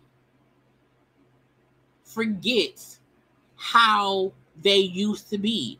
They weren't this glamorous family, this gorgeous family with flawless looks and great hair and this and that and that and this. This is what not only what Kylie used to look like, what Kim used to look like. We not gonna act like Kim ain't had work done. And even though Blac Chyna did do things to her face, she always still looked like her. Chyna now looks more like she did before. I'm happy she went ahead and got, took out the fillers or whatever. But I'm like, I need folk to understand who we got smoked for. Because when Chyna said, people really came and attacked me and I got all this backlash when I was friends with Kim, I was with Tyga, friends with Kim, and my baby daddy's fiance left me for Kim's underage sister. Let's listen. But, that relationship ended. You obviously had King, and that's a gift. Why did that relationship end, and why did you decide to move on? I feel like it ran its course, and then he started talking to Kylie at the time, which was I think she was like 16 or something. Yeah, and we was like engaged and stuff. So that's kind of like what ended it. How did you find out about that? I feel like the same way everybody else did. The internet. The internet. Now, in case y'all wonder what this is, okay, that is Tyga, Chyna, Kanye, and Kim at the Kardashians' holiday party. Because again, Chyna was friends with them because Tyga was, with Kanye. They were all friends. You see in the middle? That is Kim and Chyna is hanging out. Okay, and on the end with that, that's Tyga and Kylie. That could be brutal. Yeah. You found out through the internet that he was talking to Kylie? Yeah. Damn. And how did you know to kind of like take it seriously? Because I feel like so often we see these things where people come forward with these, kind of crazy allegations. Sometimes they're true, sometimes they're not. So was there kind of like a gut feeling that you had, or a reason that you really? No, it was actually when Tyga's friends had threw me outside of his house. Yeah. They packed my stuff up and put it in his truck at the time. Yeah. Yep. Packed up her. This is after she had King. Packed up Chyna stuff. Put it in the car because Tyga around and messing with Kylie. Wait.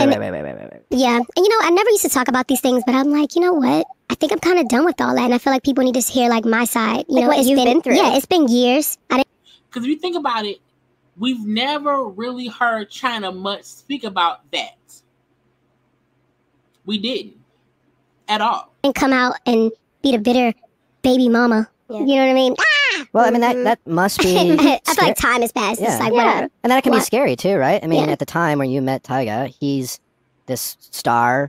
He's, very successful, has a ton of fans. Yeah. You're on the come up, so people don't know you as well. And, like, it's just super scary and intimidating to not only... It's almost like you have to not only face them, their friends, you also have to face their audience. And it must feel like you're never given the benefit of the doubt. Yeah. Because Tyga was popular.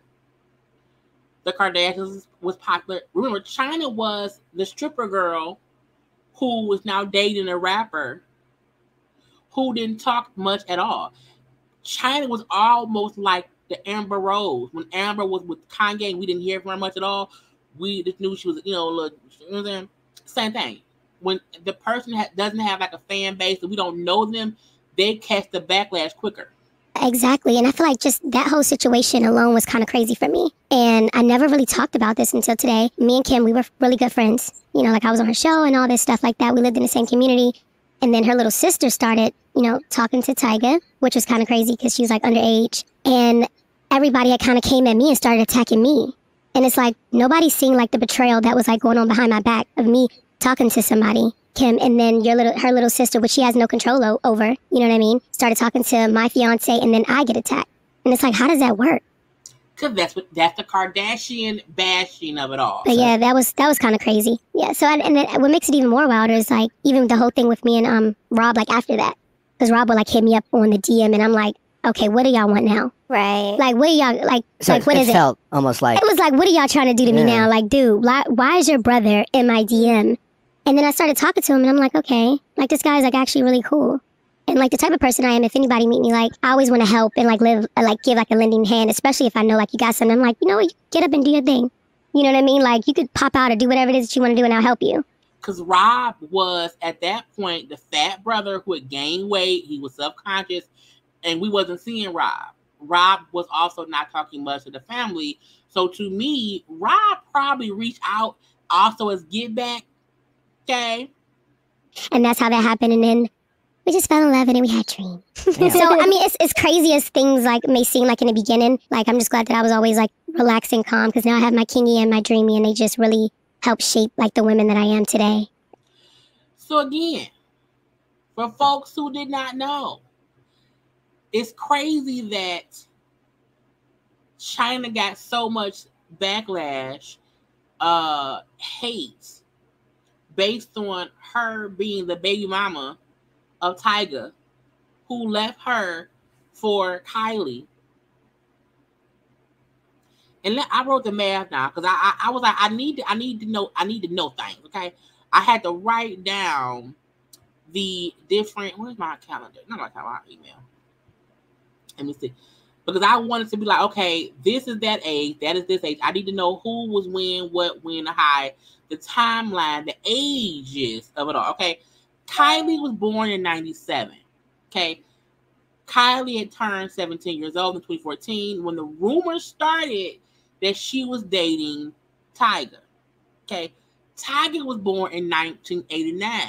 Okay, Tyga was 25 in 2014 when the rumors started that he was dating Kylie. Okay, once Kylie turned 18 in 2015, her and Tyga then went public with their relationship because Tyga gifted her a $320,000 Ferrari for her 18th birthday. And they dated, so the rumor started around 2014 when she was 6 and when she was 17. They became official in 2015, but they broke up for good in 2017. And then after Tyga, she got with Travis Scott when she was 20 and Travis was 26. At least she was legal with Travis. Now, for those of y'all who may not know, Kim and Chyna were friends. Okay? Kim and Chyna were friends. Kim and Chyna were friends. You see, the first picture, you see Courtney, Kim, Blac, Chyna, and in the corner, that's Chloe.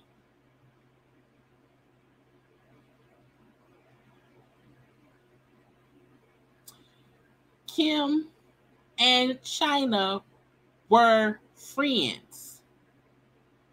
Chyna was at the Kardashian parties with Tyga because they were a whole couple.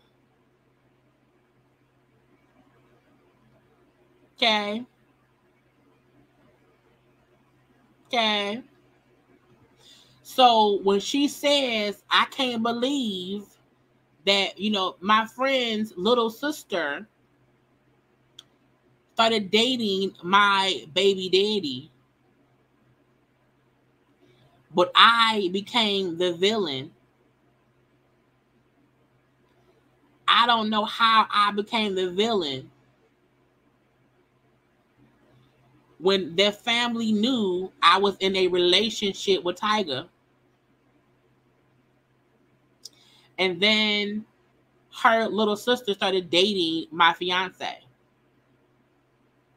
And then after they started dating, all the backlash of me being upset about it, they made it my fault. The same way they had people upset with Jordan Woods over Tristan.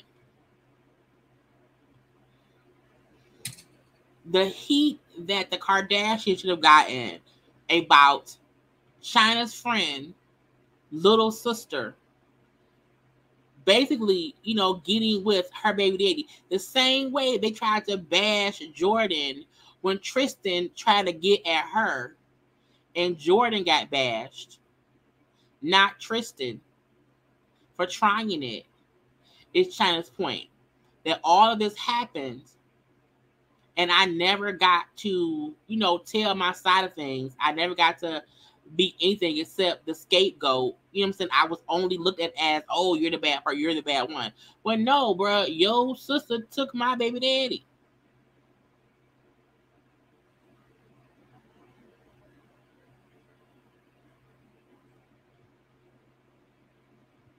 It's some bullshit. The Kardashians deserve all that smoke, and they will always get it from me. So the moment Chyna spoke up and said, you know, people forget. Kim was my friend. And because social media maybe don't pull up these, I'm like, if you Google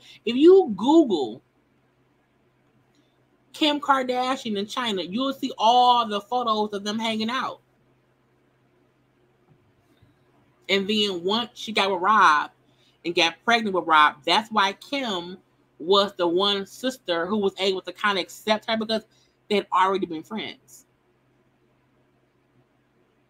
They tried to ostracize Chyna because she was with Rob, when I'm like, hell, she had already been around from before. Rob probably already liked Chyna from before. So y'all have these issues. Y'all had no issue with Tyga hitting up, you know, Kylie.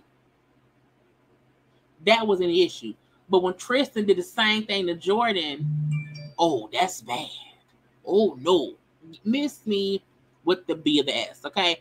My little sister, Kylie's friends being looked at as the bad person with Tristan, I'm like, it was kind of the same thing. Somebody young, girl, okay, younger, being accused of stuff because the older person did something. So it was some bullshit to me. Okay. Lastly, let's get into the Bishop of the Robbery. Okay. Bishop Robbery was on the live the other day. Now, we know he likes fussing for no reason. Typically, he's fussing with himself. And he had Marc Lamont Hill, who is a journalist. Okay, he's on the grill, but he's also been on CNN and all these other panels, you know, discussing things and Black this and whatever.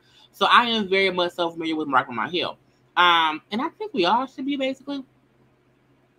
But Bishop was around here. He was on live for an hour and 40 minutes. I said, oh, hell no. Hell nah. But the conversation, the debate he tried to have with Marc Lamont Hill, to me, is proof that you can't allow people who think they smarter than the average bear to, you know, to battle with a bear.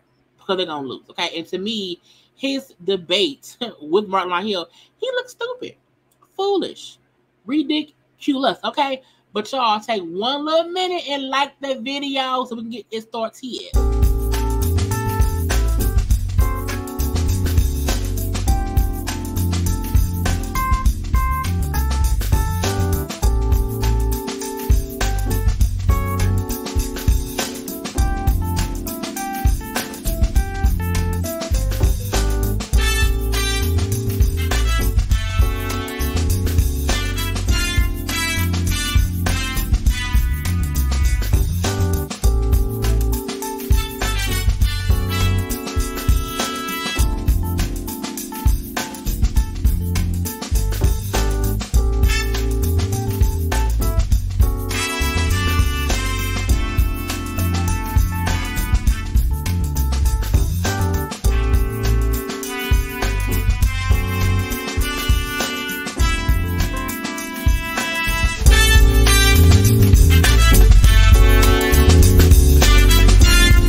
let's get into. So, hold on, y'all. Hold on.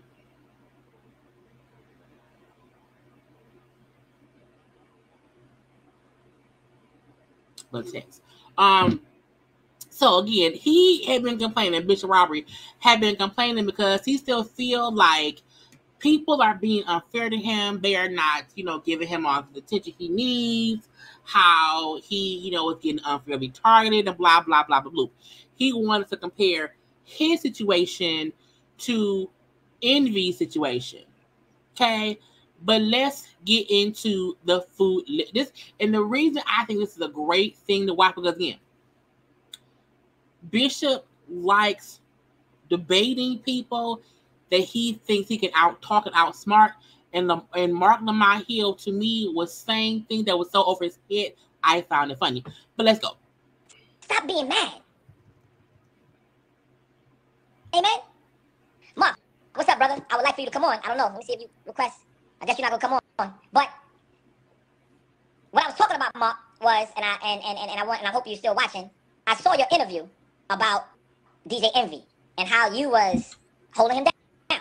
And you was pretty much saying, y'all stop jumping to conclusions. We shouldn't be going at this man like this. And he's innocent till proven guilty. And what I said, Marc, because we've done 2 interviews on your show, on the Griot. And what I said was, we need to keep that same energy. Because everybody passed judgment on me, including you. Everybody passed judgment on me.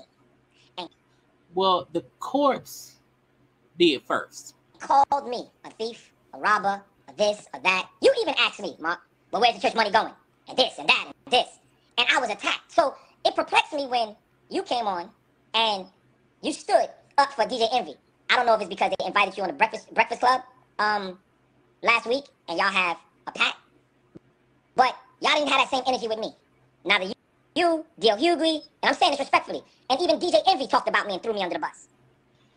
No one threw you. It's weird that he has these accusations and he's upset because people have questions. I feel like whenever somebody has been arrested, charged, and convicted and went to prison for fraud and scheming, when they're then accused of doing it again, people gonna ask, well, did you do it? I think you may have did it. You know what I'm saying? It's a logical assertion. Somebody said it's his job to ask questions, though. What I'm saying, Ash, is this. He was on his platform and he told everybody to stop jumping to conclusions about DJ Envy. Because DJ Envy has not been arrested. And y'all should stop the memes and start casting judgment on DJ Envy. Because the person, the people, they arrested Pina. Pina already said Envy did not have anything to do with the scheming, the scamming, and what. Sir, stop it. But when it was Bishop Whitehead, nobody did that, including him. Because you were accused of it. It was a free fall. It was attack Bishop Whitehead. That's what it was. So my question is, why aren't we keeping that same narrative? Now, I'm not saying beat up on DJ Envy. We don't know you, sir. We don't know you. No. But what I'm saying is, why couldn't y'all keep this narrative for Bishop Whitehead too? We don't know you. All we knew is what you told us. That you have once been to prison for fraud, and they call you the bling bling bishop, and we still to this day don't know where your money came from. Why did nobody defend me? We didn't know you. And guess what? All the YouTubes have everything that people said about me. Right? So that's what I wanted to talk about, Marc, but I guess, you can't come on or you don't want to come on, but it's all good.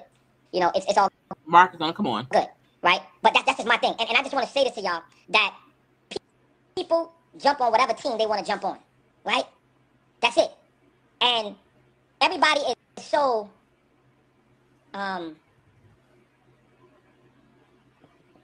everybody is wishy-washy in our community, man. We're wishy-washy. No, everybody's feeling about you is the same. Hold on, he said he sent requests. Hold on, Marc. Marc said, I'm going to come on. Hold on 1 second. I'm going to send you back. Let's see if we can get him up here. Because Marc is a journalist. Marc has been on other panels having conversations, back and forth debating all kind of topics. So it's like, if you want to fight a bear, here comes the bear. There you go. Hold on 1 second. Let's put you on so they can see you. How you doing, Marc? I'm hanging in there, good brother. Hold on 1 second. While this light is on, hold on. Sir, stop fiddling with your phones. Get to it. 1 second. All right, hold on. This is for my Facebook. My Facebook people can see you. What's up, everybody? Yeah, so this is Marc Lamont from the Griot, and he has done 2 interviews with me, and you know, I think he's a very straightforward person. So Marc, I saw your interview. Well, not it was not an interview. He gave commentary. Even an interview. I saw your commentary. Your commentary, right, about DJ Envy, and I'm gonna be honest with you, it bothered me. I saw your comment. Yeah, it bothered me. It bothered me big time. Why? Why does how somebody feel about somebody else that has nothing to do with you? Why does that bother you? Like, Marc don't owe you shit. Marc don't know you. You went and did an interview with a journalist who asked you questions and you got upset. You're now upset because he feel like, hey, let's not just envy, because the people who actually did something is saying Envy didn't do shit. So how you upset? Why are you mad? So mad that you went on the live and asked Marc to come up talk, and Marc said, I got you. I'll be there. Yeah. So you know, I want the people to hear what you had to say, and then I want to tell you, and you know, it's gonna be all respect. It's gonna be all respect, but I want the people. Oh, all respect, all respect. The gotcha is, after they did that first interview, Bishop Robbie was on his live. I can't believe that. I was upset. Now it's all respect. It's all whatever. To hear what you had to say about the issue with DJ Envy, and then I just want to tell you how I felt about that. All right. Go ahead. Okay, Marc. Oh, I thought you was about to play stuff for me. So basically, my thing was, you know, I'm looking on the internet and I'm seeing people making memes and jokes and clowning about Envy going to jail. People clowning, you know, I told you so. People making up fake skits, memes, all that shit. It's all that. Excuse me, I'm sorry. Don't worry about it. Y'all think. Don't worry about it. You good? But you know, I'm watching all of that, and based on my politics and my worldview, I'm not rooting for nobody to go to prison. Also, he deserves the benefit of the doubt. Now, he also deserves accountability and scrutiny. So I invited him. I also invited Caesar's opinion on my show, so that I could ask him those tough questions. But I don't think that we should be out here saying, "Oh, he did it. Oh, he guilty," before we ask questions, before we get answers from him. Come on out. Yeah, his whole tone changed because Bishop Robbery has a way of trying to punk people and trying to make it seem that, oh, if they're gonna come up here, like he talks as if people are scared to come up because they can't handle him. And Marc said, I'm on my way. I'm here. Which one do? Unless it's a smoking gun. You know what I mean? And from what I can see, even his opinion today said Envy ain't do nothing. He ain't say he didn't do nothing. He says Envy ain't do nothing. So for me, that's the answer. It's just, you know, we got to hold him accountable, but let's not root for people to go to jail. So my question, Marc, is this, right? Why didn't anyone do that for me? Why does it matter? Like, I know some folk don't like DJ Envy, but I do feel like DJ Envy is a famous radio person. You know, he has fame. He's a celebrity in his own right. So folks feel like we know him a little bit. That's why people was like, oh, Envy said this is cool. I'm going to, because people trust Envy. Nobody know you. You want strangers to defend you as if we know you. That's the gotcha. I did. No, Marc, you ain't go hard like that, Marc. You didn't go hard like that, and you know that from I have felt away from our first interview. I felt that I was ambushed, but now he felt ambushed because Marc asked some questions. That's a whole nother story. But y'all all went hard on me, man. And it's all, okay. So let me put it this way, right? So why did you not stand just for me as a black man, like you're standing for DJ Envy. Because all you said was like, yo, you said he's innocent to prove it guilty. Why are we creating all these memes and why are we doing this and why are we doing this and why are we doing that? You know, D.L. Hughley threw me under the bus. You know, a lot of the people that you do know that have major platforms, all of them threw me under the bus. Talking about what I wear, saying that I robbed the church, saying that I set up the church, saying all of this stuff. And you saw all of that. You saw all of that. Why didn't you step up and do the same thing for me? A couple things. First, just I hear your argument, but to me that would be an argument for what that they did something. They should have done something different. Because it sounds like you should be mad at them, not me. I didn't do that. Right? You can't. You come to me about what other folk did. It's like, sir, what are you doing? Why are you asking me about what everybody else did that I did not do? No, I'm listening to what you said. You said this is what you said. You said that people are making all these memes. No, I feel you. I'm getting there. Okay. I'm getting there. The second person, I've known Envy for over a decade. I was aware of what's going on with him. I see Envy. I talk to Envy. Honestly, the only thing I knew about your case was the church robbery. I didn't know about any accusations. I didn't know anything about your background. I didn't know anything about any charges or allegations. I didn't know any of that stuff. Meaning, the reason I can speak up and say, hey, let's not judge Envy so fast because I know Envy. He knew Envy. That's what happens, Bishop Robbery. That we've been saying this whole time. No one who you say know you has spoken up for you. You want strangers who don't know you to speak up for you the way friends and colleagues of Envy is speaking up for Envy. Why don't you bring on your friends and ask your friends why they did not do that for you? You can't ask a reporter who don't know you from a can of paint besides what was on the news, hey, let's defend this stranger. I don't know this man. All I knew was your church got robbed. That's it. I only knew about you being robbed in your church. And when that happened, if I don't know if you know, you probably weren't watching my show yet. I was one of the people who said, y'all are saying this dude set himself up. Why y'all assuming that? Why would a dude get himself robbed in broad daylight? That don't add up. So see how dumb he look right now? See how dumb he look? Because you saying, oh, you didn't. He like, I actually did, but you probably wasn't watching. When your church got robbed, but you go back and watch those videos, that you go back and watch that, to see me saying, how do we know that? So again, when you try to fight a bear, welcome to the bear hood. You can't do that to people who do this talking thing for a living. Well, actually, I did defend you in the same way. Now, as far as the criminal stuff, I didn't know about it. But what I did do was bring you on my show and ask you about it. And that's why Robbery kept on, I felt attacked. I felt ambushed because Marc was asking him journalistic questions. He had follow-up questions when, Robbery would either not answer or talk around an answer. Anybody who can't answer a question directly says, I felt attacked. I felt ambushed because you were trying to lie. So did you know Envy threw me under the bus too? I didn't. My first time hearing it right now. Why would I know that? Hey, ma, that's my mama. Why would he know? Why do you think everybody is keeping up with who you feel like talks about you? He threw me under the bus too. So my thing is this, like I said, it's all respect. I've learned throughout this time of just being who I am and being at the level that I am now. What level? Is how to be more mature. More much. Jesus. Robbery that had lying again. Now you act more mature when? In situations, right? The old me would have been but you are. I don't even know. You was calling you was calling me and DL sisters. You wanted to box DL Hughley in a celebrity box. And that's it right there.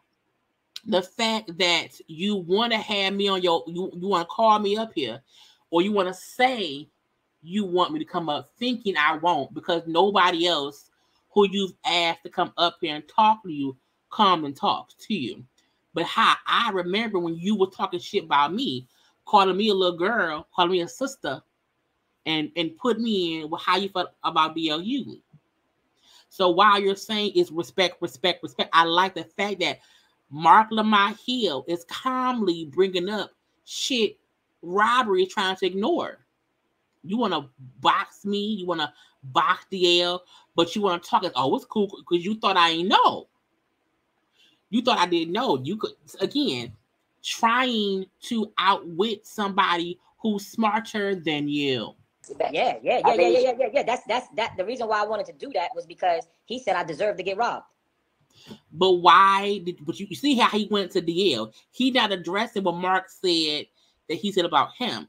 You want to not talk about just DL, but I said you called me and DL some sisters, and you will box both of us. But he only wants to respond to the DL part. That's why he said I deserve to get robbed. He said I robbed the church. I'm robbing the people, so you should be robbed. Now, when a person say that I should be robbed, when a person say that I deserve to be robbed, he just confirmed that everything that those guys did in my church was right, which that's not true. Means putting a gun in my wife's face and putting a gun in my 8-month-old daughter's face and having my whole church on the floor. But your whole church wasn't robbed. Mm-hmm. So I'll say it again. D.L. Hughley is a bastard. That's what he is. You know what I'm saying? You're the bishop, man. You're the bishop. No, but a bastard is in the Bible.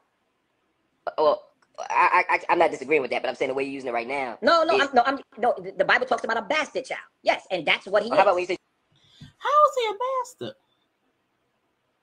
Cause D.L. Hughley daddy died. You a bitch for calling the man up. You want to lay hands on you. I'm just saying. I'm trying to follow your lead. But the Old Testament prophets laid hands too. We can get not a celebrity boxing match. You trying to whoop his ass, Doc? Come on, Doc. That's what was going to happen in the interim. But my thing is, I'm being honest with you. But my thing is to show young people like, yo, look, you don't have to shoot it out. You can put some gloves on. I don't like D.L. Hughley. I don't like him. Or not fight. You can just not fight at all. You can leave me. Like what he said. That's I like D.L. I do. I like D.L. Hughley. That's my brother. So I'm not going to. Listen, he's not my brother. He's not my brother. He's brothers, man. No, we're not. No. So yeah, let me be the pastor calling somebody a bastard and also saying, "Hey, we not our brothers. We not our family. We not." And granted, we not. However, aren't you supposed to preach peace and harmony? We're not. Come on now, he a bastard too. By his logic, he's also a bastard. Because he don't have no daddy. Let me tell you something. My brother wouldn't wish pain on me. You're not my brother. Just because we have the same color doesn't mean that you're my brother, right? The devil is not my brother, right? The devil. I love how Marc Lamont's facial expressions is very like stoic. Like, sir, you can't do that with me. You can't do that with me, sir. So your antics, it doesn't work. I'm keep my same little face, like, you sound dumb. The Bible says clearly in the book of Job, God was talking to his sons, and Satan came and he said, "What you doing up here?" He said, "I'm walking to and from the earth, coming and going." God, you're not a part of this unity no more. You out of here. I feel that. I feel what you're saying, but I think there's another piece to this, and then I got to run because I got to make some things happen and some stuff. I want y'all to hear how Lamont, Marc Lamont Hill, in my opinion, is going to sun him. Because Bishop is up here on live complaining about people not giving him the same credit that they're giving Envy. When there's other things in the world that he as a pastor could be talking about. This Lamont, like I'm gonna say one thing, I gotta go. Going on in the world, Israel, Palestine that I'm dealing with, and of course, there's a bunch of stuff happening. So by the way, I encourage everybody to check out my YouTube channel, Marc Lamont Hill Official. You got speeches, commentary, analysis. I'm gonna put up a commentary on DJ Envy probably tomorrow. You know what I'm saying? It's gonna be, but it's not what you think it's gonna be, because I got some other things. I got some other things to say too. That was just. But Marc, let me just say this. I want you to come in, because there's other things going on. I have that to do, so I can't be too long because there's real things happening that I want to discuss beside this bullshit. Say what you gotta say, but let me say this. I actually love how you're supporting him. I'm not against you supporting him. You just want the thing to support. I want that to be clear. I'm not against you supporting him at all. Like, I'm all for it, right? And I tell everybody, yo, I hope this brother, I hope everything works out for him. But on the flip side of it, these were the same ones that were throwing me under the bus. But here's why. Here's the difference. Part of what we do is we judge people. I think everybody legally deserves the benefit of the doubt. Mm-hmm. And as your brother, I'm never going to publicly say that you don't deserve the benefit of the doubt unless you're doing something against the people. I think the difference is, when I think about DJ Envy, I think about somebody who, and I have a lot of criticisms of DJ Envy in terms of how he talks about, money and the real estate things. I think it makes people think that they can just invest their way out of poverty. People aren't poor because they're lazy. They're not poor because of, they didn't get the right strategy. Getting out of poverty is hard. You know that. You came up hard. You understand. So I don't worship capitalism. So I have a different perspective on it. But at the same time, I've never known him to be a crook. I've never known him to be a criminal. I never heard anybody say anybody stole anything from him. I think the difference is when people heard your story, first of all, you are a very flashy minister. There ain't nothing wrong being flashy, but I'm just saying, there's a long history in our community of ministers. I'm not talking about you. But there's a long history of pastors coming through, promising people health and wealth, dressed to the nines. They got a jet, they got a mansion, they got a lot of money, and they tell people the way for them to get rich is to sow seeds, right? And so they end up making their pastor rich. And the fact that Marc has to say, he's saying, I'm not talking about you, but I'm talking about you. There is this thing where people in our community don't trust flashy preachers for that exact reason. So him saying no one knows Envy as being a scammer. No one's talking about Envy in that manner. No one has. And because I know of him, more people will be willing to stand up and say that ain't the person I know. It does not mean he's not guilty because anybody can do anything, but we don't know that of him. Even Marc Lamont holding Envy responsible for how he talks about money, how he makes it seem like, okay, it's easy to get rich, just do this. He's like, no, I have issues with that too. He's like, and because he know Envy, he knows what he's saying. So Bishop Rob was trying to act like, oh, we are just blindly defending Envy. No, it's like we don't know that of him, but we know that of you. And you being this flashy preacher, shiny, bling, bling, showing off your houses, your cars, and all that, that makes people, it reminds us of flashy, pimp-like preachers, especially if no one knows where the money came from. Don't get rich. So there's a distrust there that people gonna have that might not be fair to you, but it is your profession. And then the second part of it is, I mean, you do have, and I'm not, like you said, we gotta go back and forth. People can see the interview and get a different perspective, but people have made claims. One of them, from what I can see, is not true at all. And that's the brother who clearly is an informant and a snitch and somebody who tried to set you and Eric Adams up. I agree with you on that one. But there were a lot of other allegations that made. See how Marc said, I can hear you saying the white dude set you up.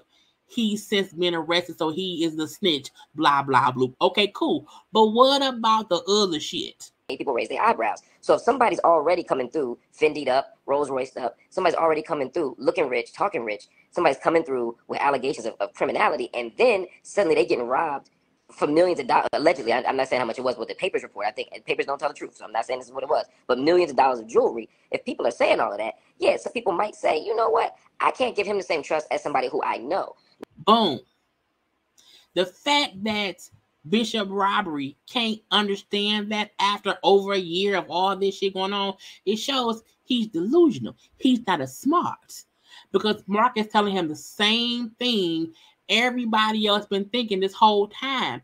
The persona you put out looks like a flashy preacher who could possibly be scheming and scamming because of how you carry yourself and how you respond to people's questions and how you have been accused of things by other people. Now, we don't know Envy like that. He could be guilty. I don't know. I happen to say let's give him the benefit of the doubt. I think for you, people felt like there was less doubt. And that is why they felt less comfortable saying to you, I'm going to just assume that you didn't do any of the things that everybody said. So that. And again, when the news came out that not only was a pastor robbed at his church, a pastor whose church is the Baby Shower Cathedral next to the gas station above the bodega, who has a Rolls Royce, $1 million mansion, and had, you know, $500,000 worth of jewelry on that was taken from a rented church, it seems suspect as more stuff came out. Like, why he had all that jewelry on? It just raised questions. That's the kind of that's the position people had. Now, again, I didn't take that position. I said, come on the show. I'm gonna ask you some questions. We had a little miscommunication at the end, apparently, but at the end of the day, like I say to you on your right now, in front of your congregation, in front of your followers, in front of mine, you also always deserve the benefit of the doubt. We shouldn't assume the worst in each other. We shouldn't. You know, Marc, right? Now that Marc gave all that and broke it all down, watch how Bishop tried to change the narrative, the goalposts, to still make himself be a victim, even though Marc literally just explained clearly why folks feel how they feel. The fact that Bishop Robbery did not take any of that in is proof, in my opinion, he don't be listening. I'm glad you said that, right? Like, there was so many other allegations, right, about me, right? And you said that, you know that the dude Brandon Belmonte was, trying to set me up or whatever. But what I want to touch on just really quickly is that's the illusion. So many other allegations. What is Even one allegation is one allegation too many. There's so many other allegations. I'm in a legal battle with someone who claimed to be my parishioner, which is not true. And all they said you took what, $90,000? But she said you took $90,000 from her. Yeah, I don't. But the thing about it, all y'all have to do is pull up the file, and you'll be able to see that she's not a member of my church. What does it matter that she isn't a member? And you'll be able to see. So what I'm saying, that don't really matter. It would be like if I said, let me finish. My next door neighbor said I shot him, and I'd be like, he only next door to me. But let me finish. As opposed to I didn't shoot him. Let me finish. Boom. Every time somebody bring up that parishioner, Bishop always say she's not a parishioner of my church. He rarely ever says I did not get any money from her. He always say she ain't a member. That ain't the point. Again, it don't matter if Dwight Howard's gay. What matters is if he assaulted somebody. It don't matter if Bishop Robbery, if that lady was a member or not. Do you have that lady's money? Yes, though. Okay. But I'm gonna also say is I never took anything from her. You never took nothing from her. However, the court documents say her son, she gave her son the money, who gave the money to Bishop Robbery. The paperwork, the text messages, all that stuff shows he did not directly take money from her, that she gave the money to him under false pretense. That the paperwork said she gave the money and he looked at it as a donation because he was running for borough president. And the lady said, no, I gave him that money to help me get a house, and he never got me the house, and I did not get my money back. He stole my money. And he always say, well, she's not a parishioner, and I did not take any money from her.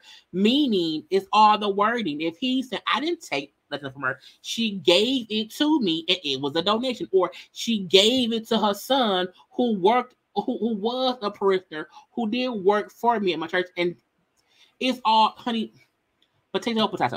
You understand what I'm saying? And people are not, I never took anything from her. I never took anything from her.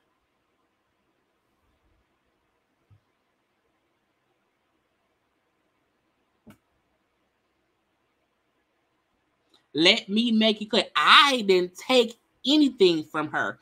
However, if she gave it to me, I didn't take it from her. She gave it to me.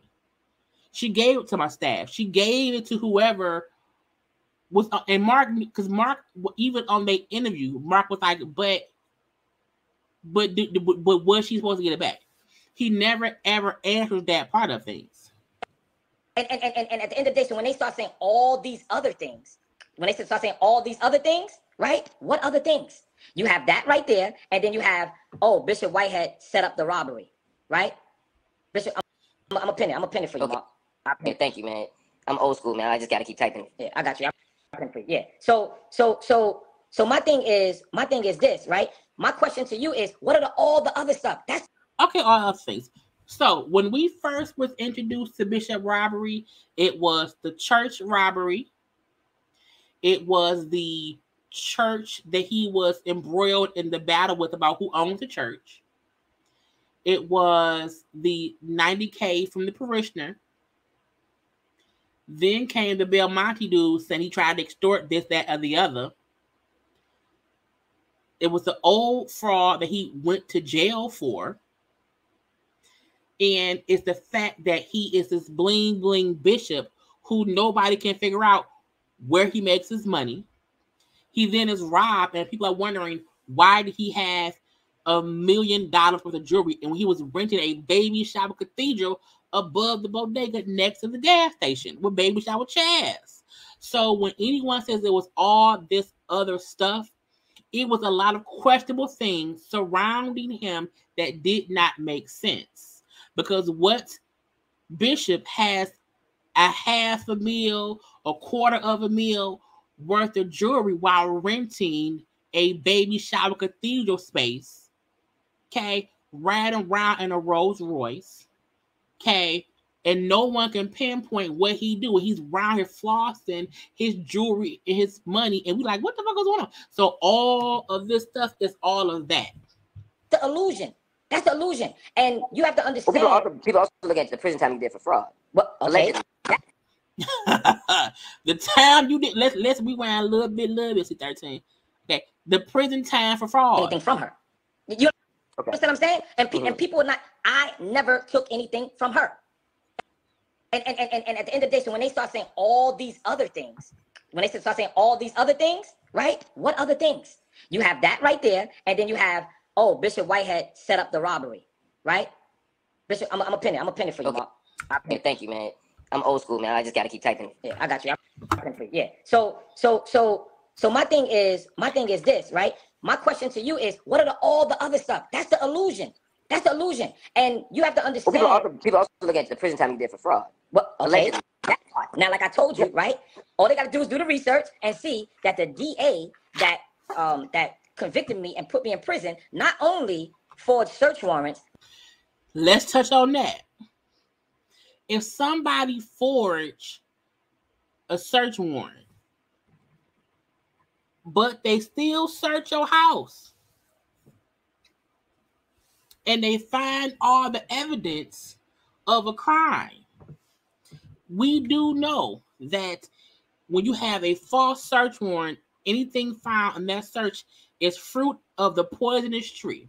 So technically, if the search warrant wasn't valid, they're not supposed to prosecute based on whatever they found on that search warrant. However, it does not mean you did not do what you did when they found the evidence in the house. So him always bringing up how the search warrant wasn't valid, but what they found, was that valid? If they found evidence of scheming, scamming, you not innocent. Not only did they sentence me to crimes that was found not guilty of, but the actual DA, all they got to do is Google him. Thomas Spoda is in federal prison. The dude who is in prison, what he's in prison for has nothing to do with this case. It has to do with them, I think, covering up for somebody else on the force. Okay, but again, fruit of a poisonous tree. But you can't keep pointing out all the other illegal things that went on. If all y'all doing illegal things, you, the DA, whoever, all y'all guilty for doing foul stuff. And at the end of the day, let's say that wasn't even true either. Let's say, push that aside. Let's say I did do that. That was 20 years ago. But you in the jail. And if you went to jail for something, you get out of jail and everyone keeps asking, where did your money come from? And you never can really pinpoint where it came from.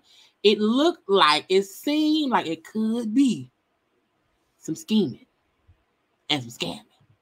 That was 20 years ago. Yeah. So how can y'all still attack something for 20 years ago on me now? What? But you always bringing up Larry Reed and stuff he was accused of years ago. I'm just saying. To me, I agree with that to an extent, but the question was sort of why would you get a different treatment than Envy? And I'm saying because if I had heard that Envy had been locked up for a fraud and that Envy had been allegedly taken money from somebody and that Envy had other allegations, and I'd be like, yo, Envy sounds sketchy. You know what I mean? I'm not you know what I mean, jumping out the window for him. And his point is, you keep asking us for reasons for why you were treated this way. I'm giving you reasons, and you keep moving the flag post. You're saying the question was, why did you not get the same, support as Envy? And I told you why, and you're now asking other shit. Was you not listening? But that's how I would look at it. But how's that? But Envy was arrested. Then Envy admitted that he used to scam. Not to my knowledge. If you're saying that's the case, I don't know about it. I didn't know that. He admitted it. He admitted that he used to scam. He said when he was in college, he was with the wrong people. Everybody scammed in college. Everybody scammed in college. And he was doing the wrong things. Oh, well, that's kind of vague. I did all kinds of. I did the wrong. No, things he said he was scamming. Okay. Hey, look. At the end of the day, come on, Marc. No, but I'm not. You gotta understand. I'm not defending him. No, I'm not. But I don't want to make this about Envy because I don't want no harm done to him. What I'm saying. But you are making it about Envy. To you is people can change. That's what I'm saying. So just because a person has a conviction or has a felony, we can't hold that to them. I agree. I mean, you want people to be found guilty, get out of jail, be different. But if you're accused of the same thing, it's suspect. No, but you're saying, Marc, you can't say you agree and then you just said you disagree.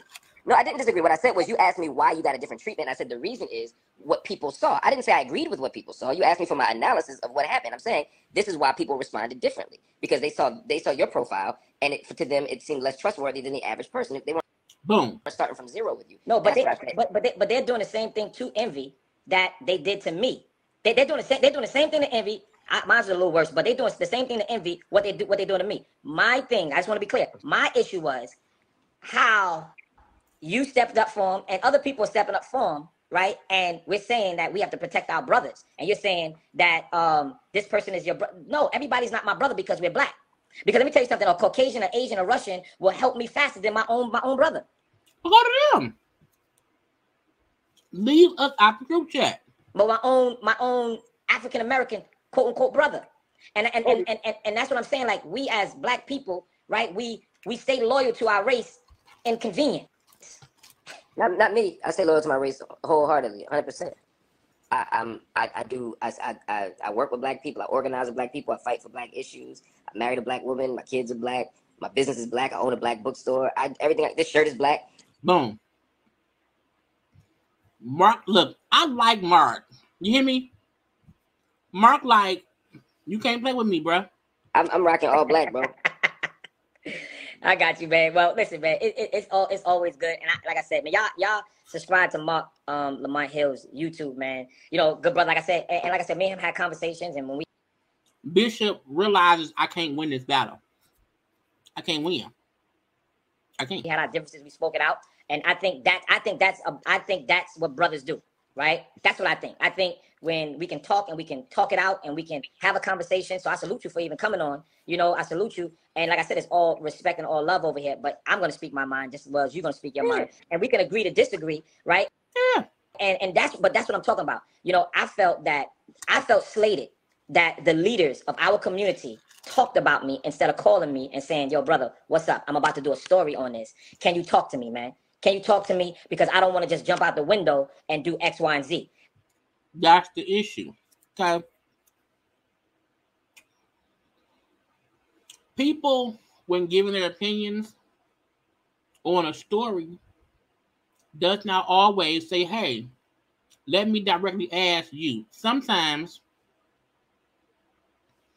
we are literally just giving our opinion on the story. And like Marc said, I brought you on, I'm not going to ask you questions.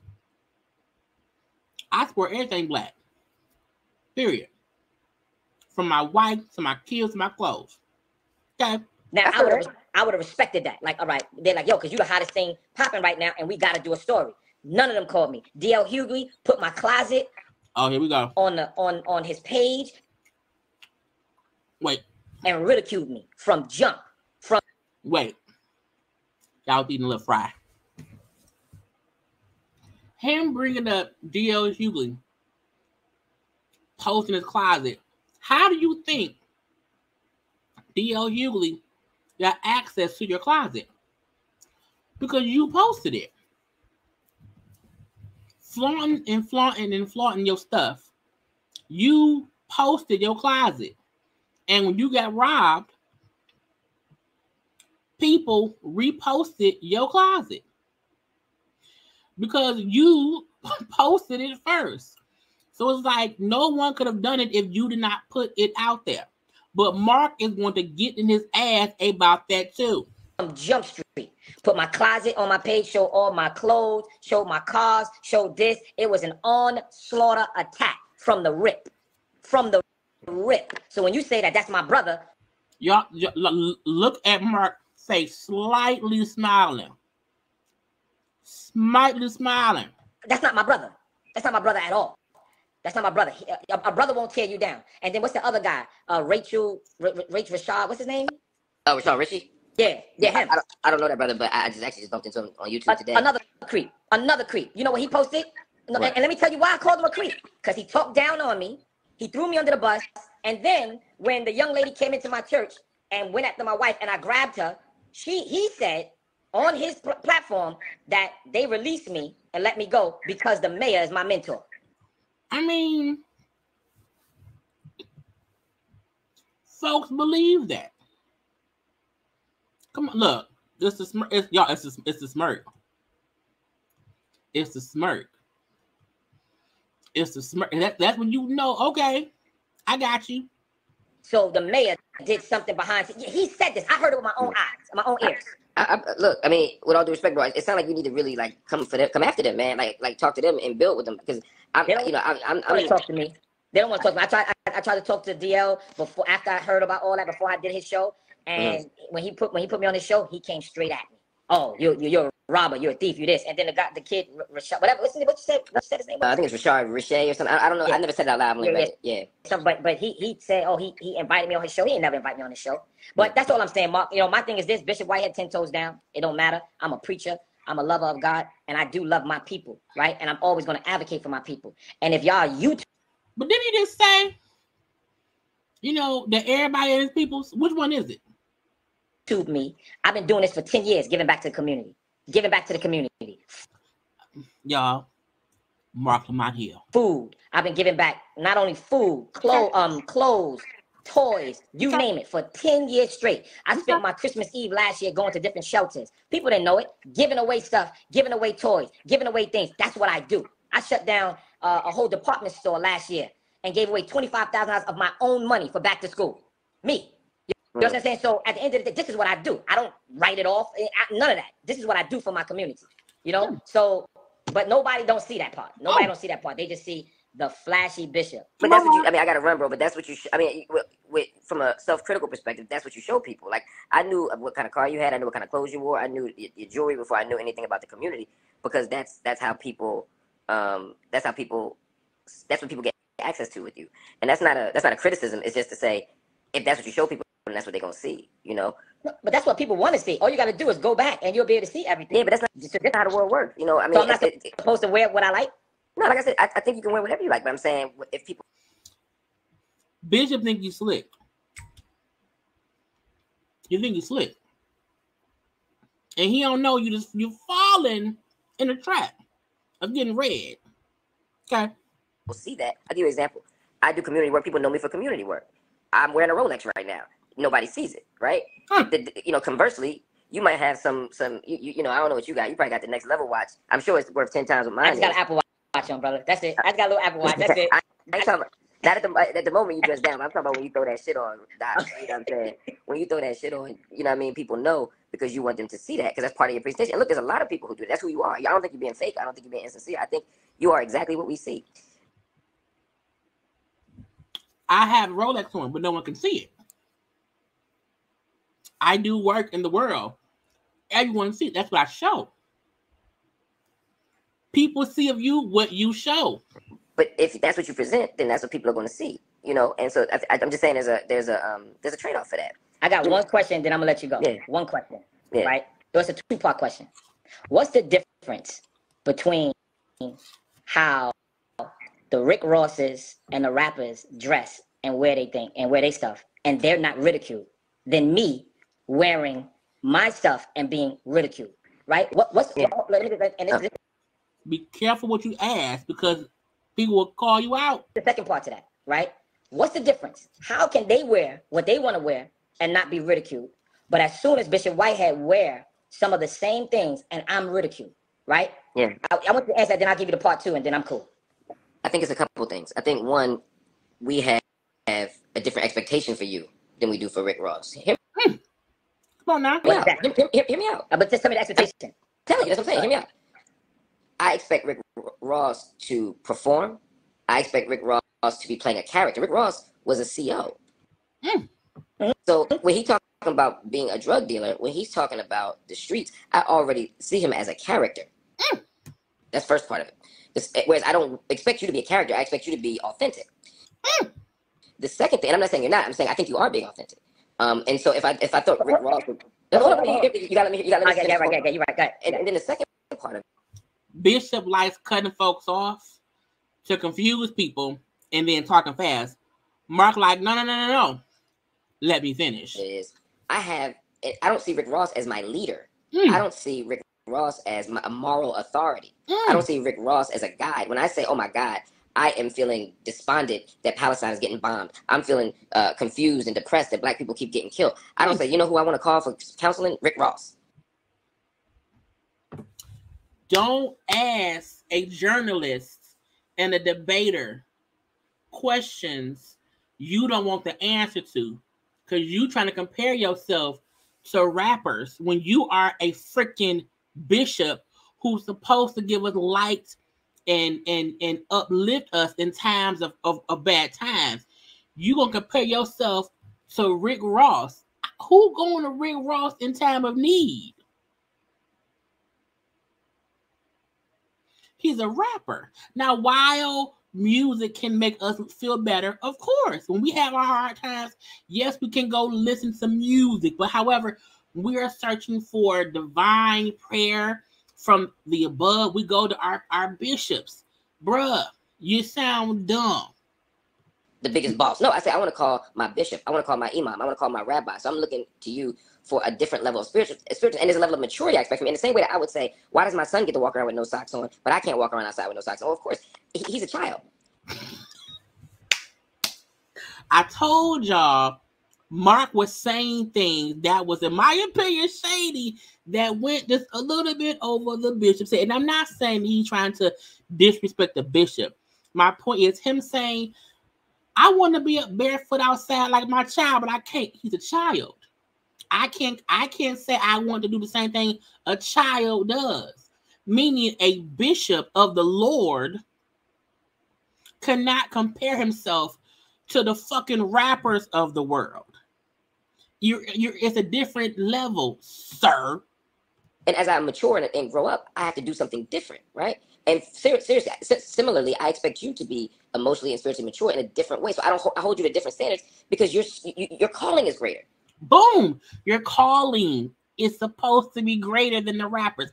Not saying rappers and singers don't uplift us and we hear, not saying that. But again, the level that a bishop, a pastor, a minister, whatever your name of it is, you hold them to a higher standard. The same way I said last week, the fact that Shawnee's husband is a pastor and she's a first lady. And if I was a person at that church and I see the first lady on television breaking up fights, I would be like, why is the first lady breaking up fights on Monday nights on television?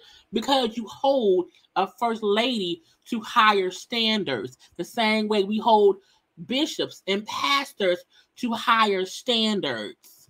Your vocation is more important. And so that's why I want more from you. Okay, so what makes what I...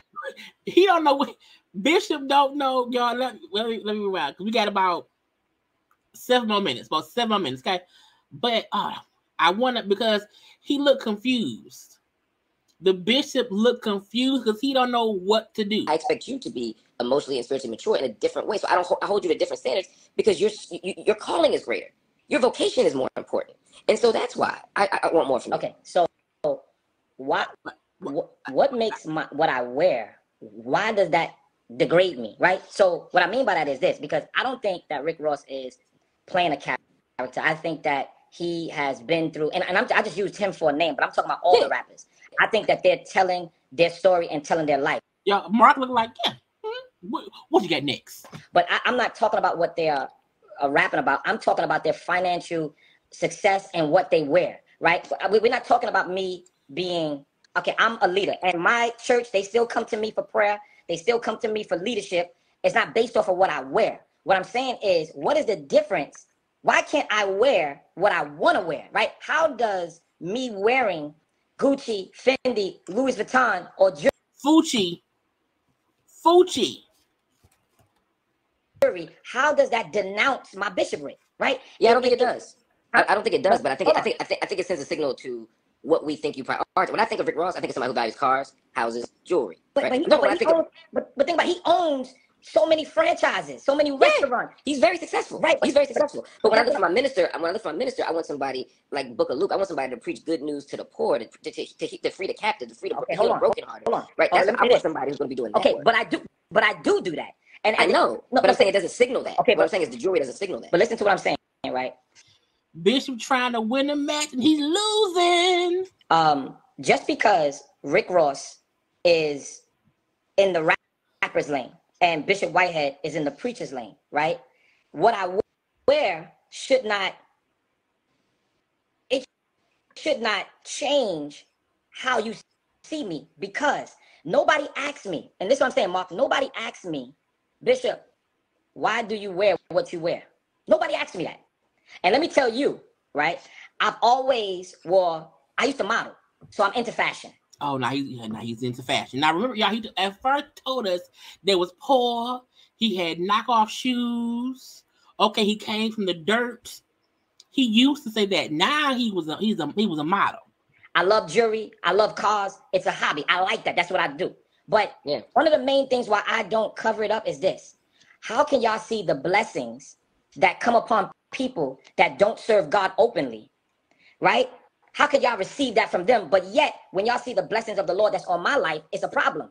I want to show and express to the world, like, yo, God can bless you with this and you can still be a Christian. You can still be a believer of Jesus Christ. God can bless you with a big house and you don't have to do anything wrong. There are so many people of God, Christians, pastors, deacons, usher board members, choir directors, who are men and women of God, who have success, and it's not about flaunting their wealth in the rented baby shop cathedral after being let out of prison for fraud. God can bless you with a nice car and you can still love Jesus. God can bless you and you can still have the APs and the Cartiers and all of it. So what I'm showing is, yo, they doing their thing on how they do it. They drinking, they smoking, they do what they do. Me, you don't never see me drinking. You don't never see me smoking. You see me listening to worship music. You see me doing what God has called me to do. So it's literally some of the same success, but yet there is a different type of atmosphere. And that's what I want to show people. That's what I want to show people. Like, you can still be blessed and love Jesus. You can have a big house and love Jesus. Everybody say, Bishop, you robbing your church. But I thought y'all said I only had 8 members. Right? Make it make sense. He only had 12 members in there, but I'm robbing the church. After the robbery, we only saw 8 members. He said, you deserve to get robbed because you're robbing the church. But yet, then you say you got a small storefront church. Make it make sense. You don't own the church, sir. So I think for those people, the fact that you have a small congregation and a lot of money coming in makes them skeptical of where the money's coming from. And I agree with you. Boom. I ain't want to say it, but now I can say it because I can talk about what Marc said. Marc saying that makes things more questionable because you have such a small congregation. People then wonder, where does the money come from? Boom. And so sometimes if you allow folk to talk long enough, they'll say something that will bring up why we question things. Right. You said you only have 8 members, but you have all this stuff. And Marc said, right, which makes people question, where does the money come from? If he has such a small congregation, where does the money come from? You have every right to have other businesses, other streams of income. In fact, I would rather you not be making your money off the congregation, you be making your money off of other businesses. Right? Because most preachers, most pastors don't really be paid from preaching at church. Now, they may get paid for speaking engagements, other places or whatever, because most pastors, churches like on Sundays. Churches on Sundays, and you may have Bible study on Wednesdays, but it was not like a full-time job. So before, you weren't really a full-time pastor. So most pastors had other jobs, worked other places. My grandfather was a pastor on the weekends, but he had a regular job during the week to take care of, their 6 children. I don't know, like, you know what I'm saying? People don't know this, Mark. I don't take a salary. I've never took a salary. Yeah. I put more into my church. Like what? I don't, and people, my members know this. Let me tell you something. I buy cars for my members. People don't know that. Cars for women that didn't have a car and they got children. I pay mortgages. I bail people out of jail. Let me tell you, there's so many things that I do that the people in the world don't see. And that's the gotcha. He's saying, this is the thing.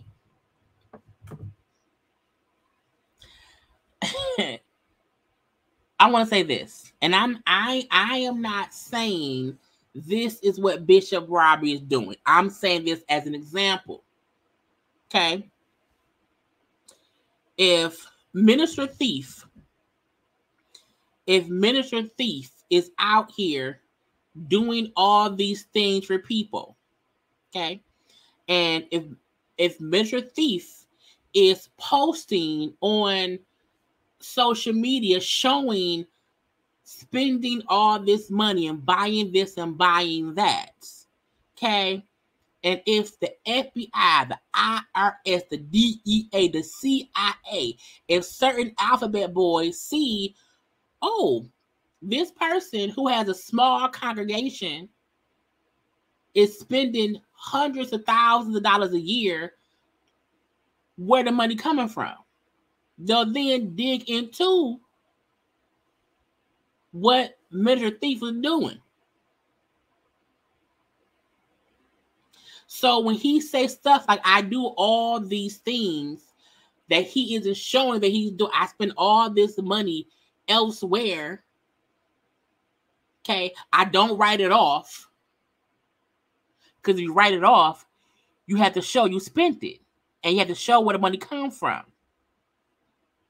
So if Minister Thief, not Bishop Robbery, not the bishop who was robbed, if Minister Thief is around here doing all this for people and showing it's being done, which will bring the looky-loos of the ABC, FBI, or whatever to say, hey, Minister Thief bought so-and-so a car and paid so-and-so's rent and got so-and-so a house. And he also has a phantom. Okay, he also has a $1 billion mansion, okay, down in Florida. Okay. So anybody saying, I have a small congregation, but I do a whole lot. I spend all this money on them. I don't get a salary from the church. Okay, cool. Where the money coming from, Bishop Thief? I don't know. You know what I'm saying? I do all these. I'm not on no salary, and I've never been on a salary. Never been on a salary. Yeah. Right? So when everybody's saying I'm taking money from the church. Yeah, but I'm not, you gotta, again, I'm not saying any of this stuff. I think for me, my position is simply, and part of it comes down to your philosophy around, or your theology and your philosophy of faith, right? And I think a lot of the people who are critical of you are also critical of a tradition of faith healers, of prosperity gospels, of health and wealth folk, from all the way back to Sweet Daddy Grace in the middle part of the 20th century. So Bishop Robbery, who thinks he knows the Bible, he knows scripture, he knows this, that, and probably assumes Marc Lamont Hill don't, and so he thinks it's gonna be a battle of the Bibles. I'm gonna quote verses and I'm gonna quote things that you won't know, and he like, well, no, I know some shit. I know some shit. Reverend Ike. We saw a little bit with Bishop Eddie Long, rest in peace, in Atlanta. I'm not saying these people weren't honest men, but what they did believe was that part of the way that you could assess your faith and part of the way that you can demonstrate your faith is through economic prosperity. Now, there's another tradition I come out of, and that a lot of us come out of, who don't believe that, right? You know, it would be easier for a camel to pass through the eye of a needle than a rich man to get into heaven, right? For us, that is the mentality, right? I talked about earlier, Luke 4:18, right? The Spirit of the Lord is upon me. The Lord has anointed me, what? To preach good news to the poor, to free the captive, to give sight to the blind. This idea. Look at Bishop. Look at Bishop's face. When I told, look, y'all know we love us a good Bishop robbery watch along, but it's the best thing to see him think he brought somebody up on the panel who he could get over on, and that ain't what's gonna happen at all. Yeah, that our calling isn't to be rich, right? But to proclaim release of the prisoners, right? That our mission is not to be rich or to show wealth, or that the measure of our spiritual maturity and our faith isn't that we got stuff. It's that we are trying to do stuff, that Jesus is overturning the tables in the temple because he doesn't want money changers in there. And so we don't want to invest in capitalism. We don't want to invest in fraud. We want to do something different. Did you know that the law in New York City, right, where what does y'all? Marc was around here spitting hot shit. You hear me? Spitting hot. Look out here, fully Jesus sonning them. You hear me?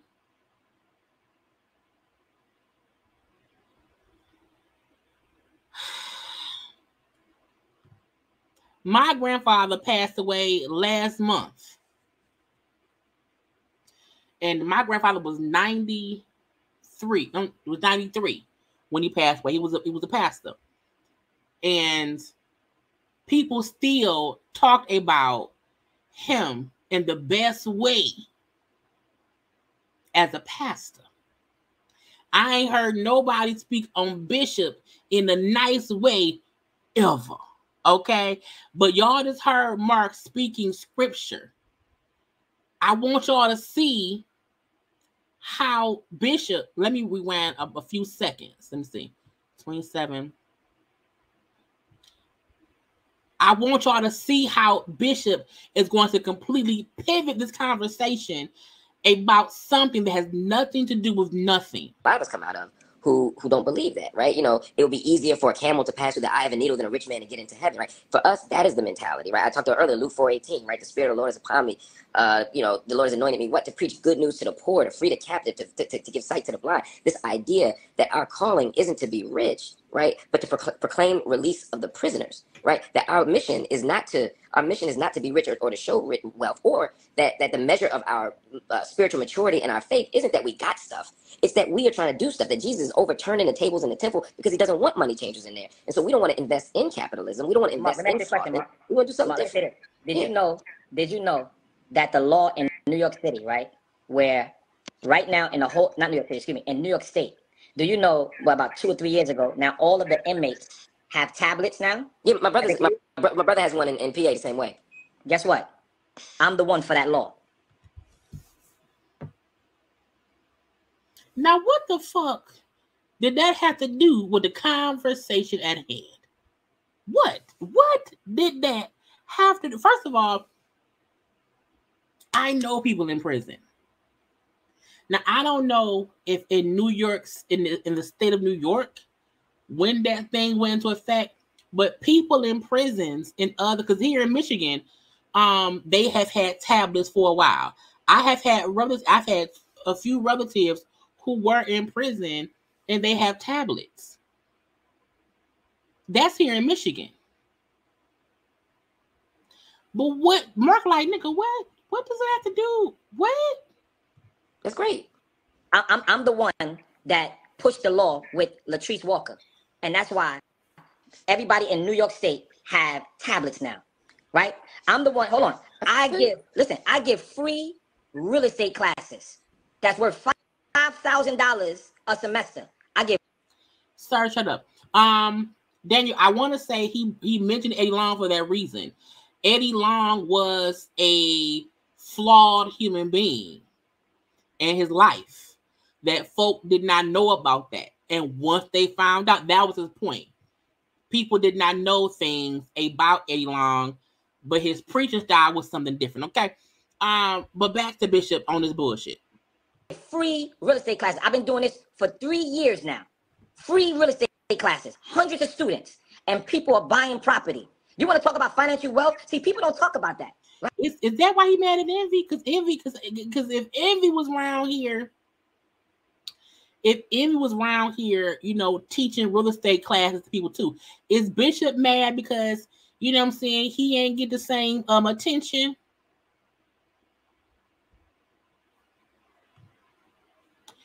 Is JPay here too, Marnie Davis? Is JPay here too? Right? I help people understand real estate, and I don't take a dime from them at all. So he's telling y'all now he has a church he don't get paid no money from. He has a real estate class he don't get no money from. Have y'all ever seen somebody tell you all the job they have that they don't get no money from? So how do you make money? At all. So what I'm saying is, so when you talk about financial wealth and financial stability, all of my preachers and people in my church, they know you're not going to leave the same way you came here. If you came here living in an apartment, I need you to push for that house. If you came in here on a bus, I need you to push for your car. If you came in here only making $40,000 or $50,000 a year, I need you to get to $100,000. And let me tell you something, the members in my ministry, every last one of them has prospered. That's how I preach. But the where they at? Where they at? Where they at? Where they at? The stigma that people gave me was based off of a lie. And all people had to do was do the research. And nobody wanted to do the research.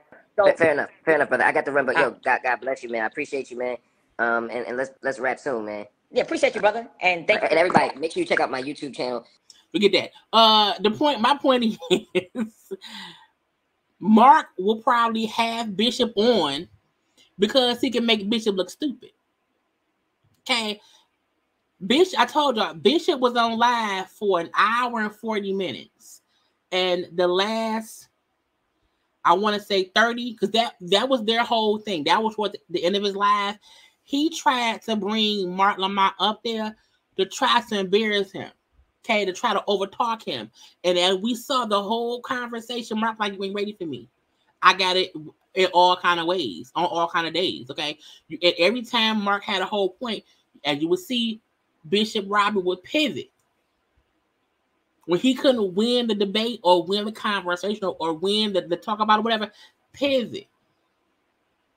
And even Marc saying earlier how, you know, hey, I can't be here for long because, you know, it's stuff going, because Marc covers, you know what I'm saying, actual events. You know what I'm saying? Marc covers a whole bunch. So him saying, I have other things to do, you know, it's stuff going on in the world. Hey, make sure they follow my YouTube page, okay? Because I'm around here doing stories about life. But you got me up here trying to overtalk me like you're going to win this thing, and it ain't going to happen. Come on, light work.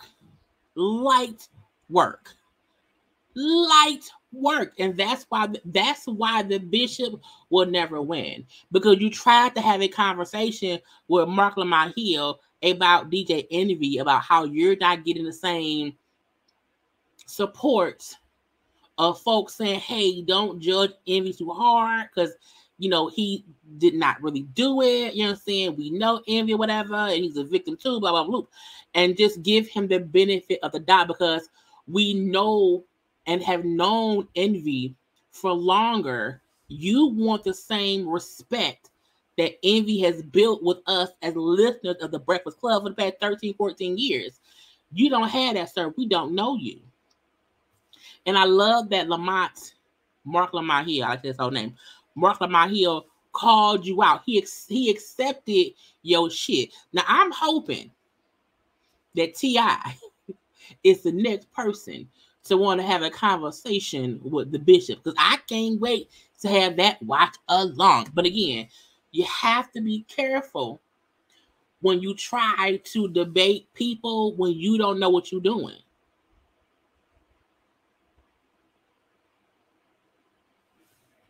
Anyway, we had a good night. Yes, Marc Lamont Hill is from CNN. Yes. Marc Lamont Hill is an actual journalist. And the reason Bishop always feels like, well, you ambush me, is because Marc asks him questions that journalists do. Okay. Anyway, y'all, it's late. We had a great time. Okay, a long live. I will probably be back on live on Monday. I will have premieres up on my channel all weekend. So please be sure to check my channel on Saturday and on Sunday for premieres for Love at the Lockup, Love and Marriage Huntsville. I'm going to probably also do Beverly Hills, The Housewives of Beverly Hills. So those things will be up this weekend, and I'm back on live on Monday. But y'all know, cut on the notifications so y'all will know. Follow me on social media at JayLeesCorner on IG, Twitter, and TikTok, because when I'm posting stuff, okay, let me show y'all. In case just in case y'all don't know, okay, if you are not following me on social media, I'm telling y'all, every day,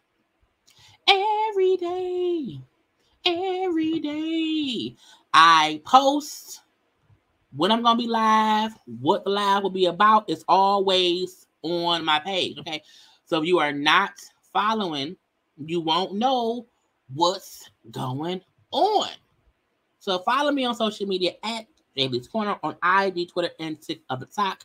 Also, please like the video. Okay, comment if you're watching back. Comment in the comment section. Share the video too. Like the video. But I will talk to y'all soon, one way or the other. Okay, a great time was had. Now y'all know if something happened, I will be live. Otherwise, I will see y'all on live on Monday.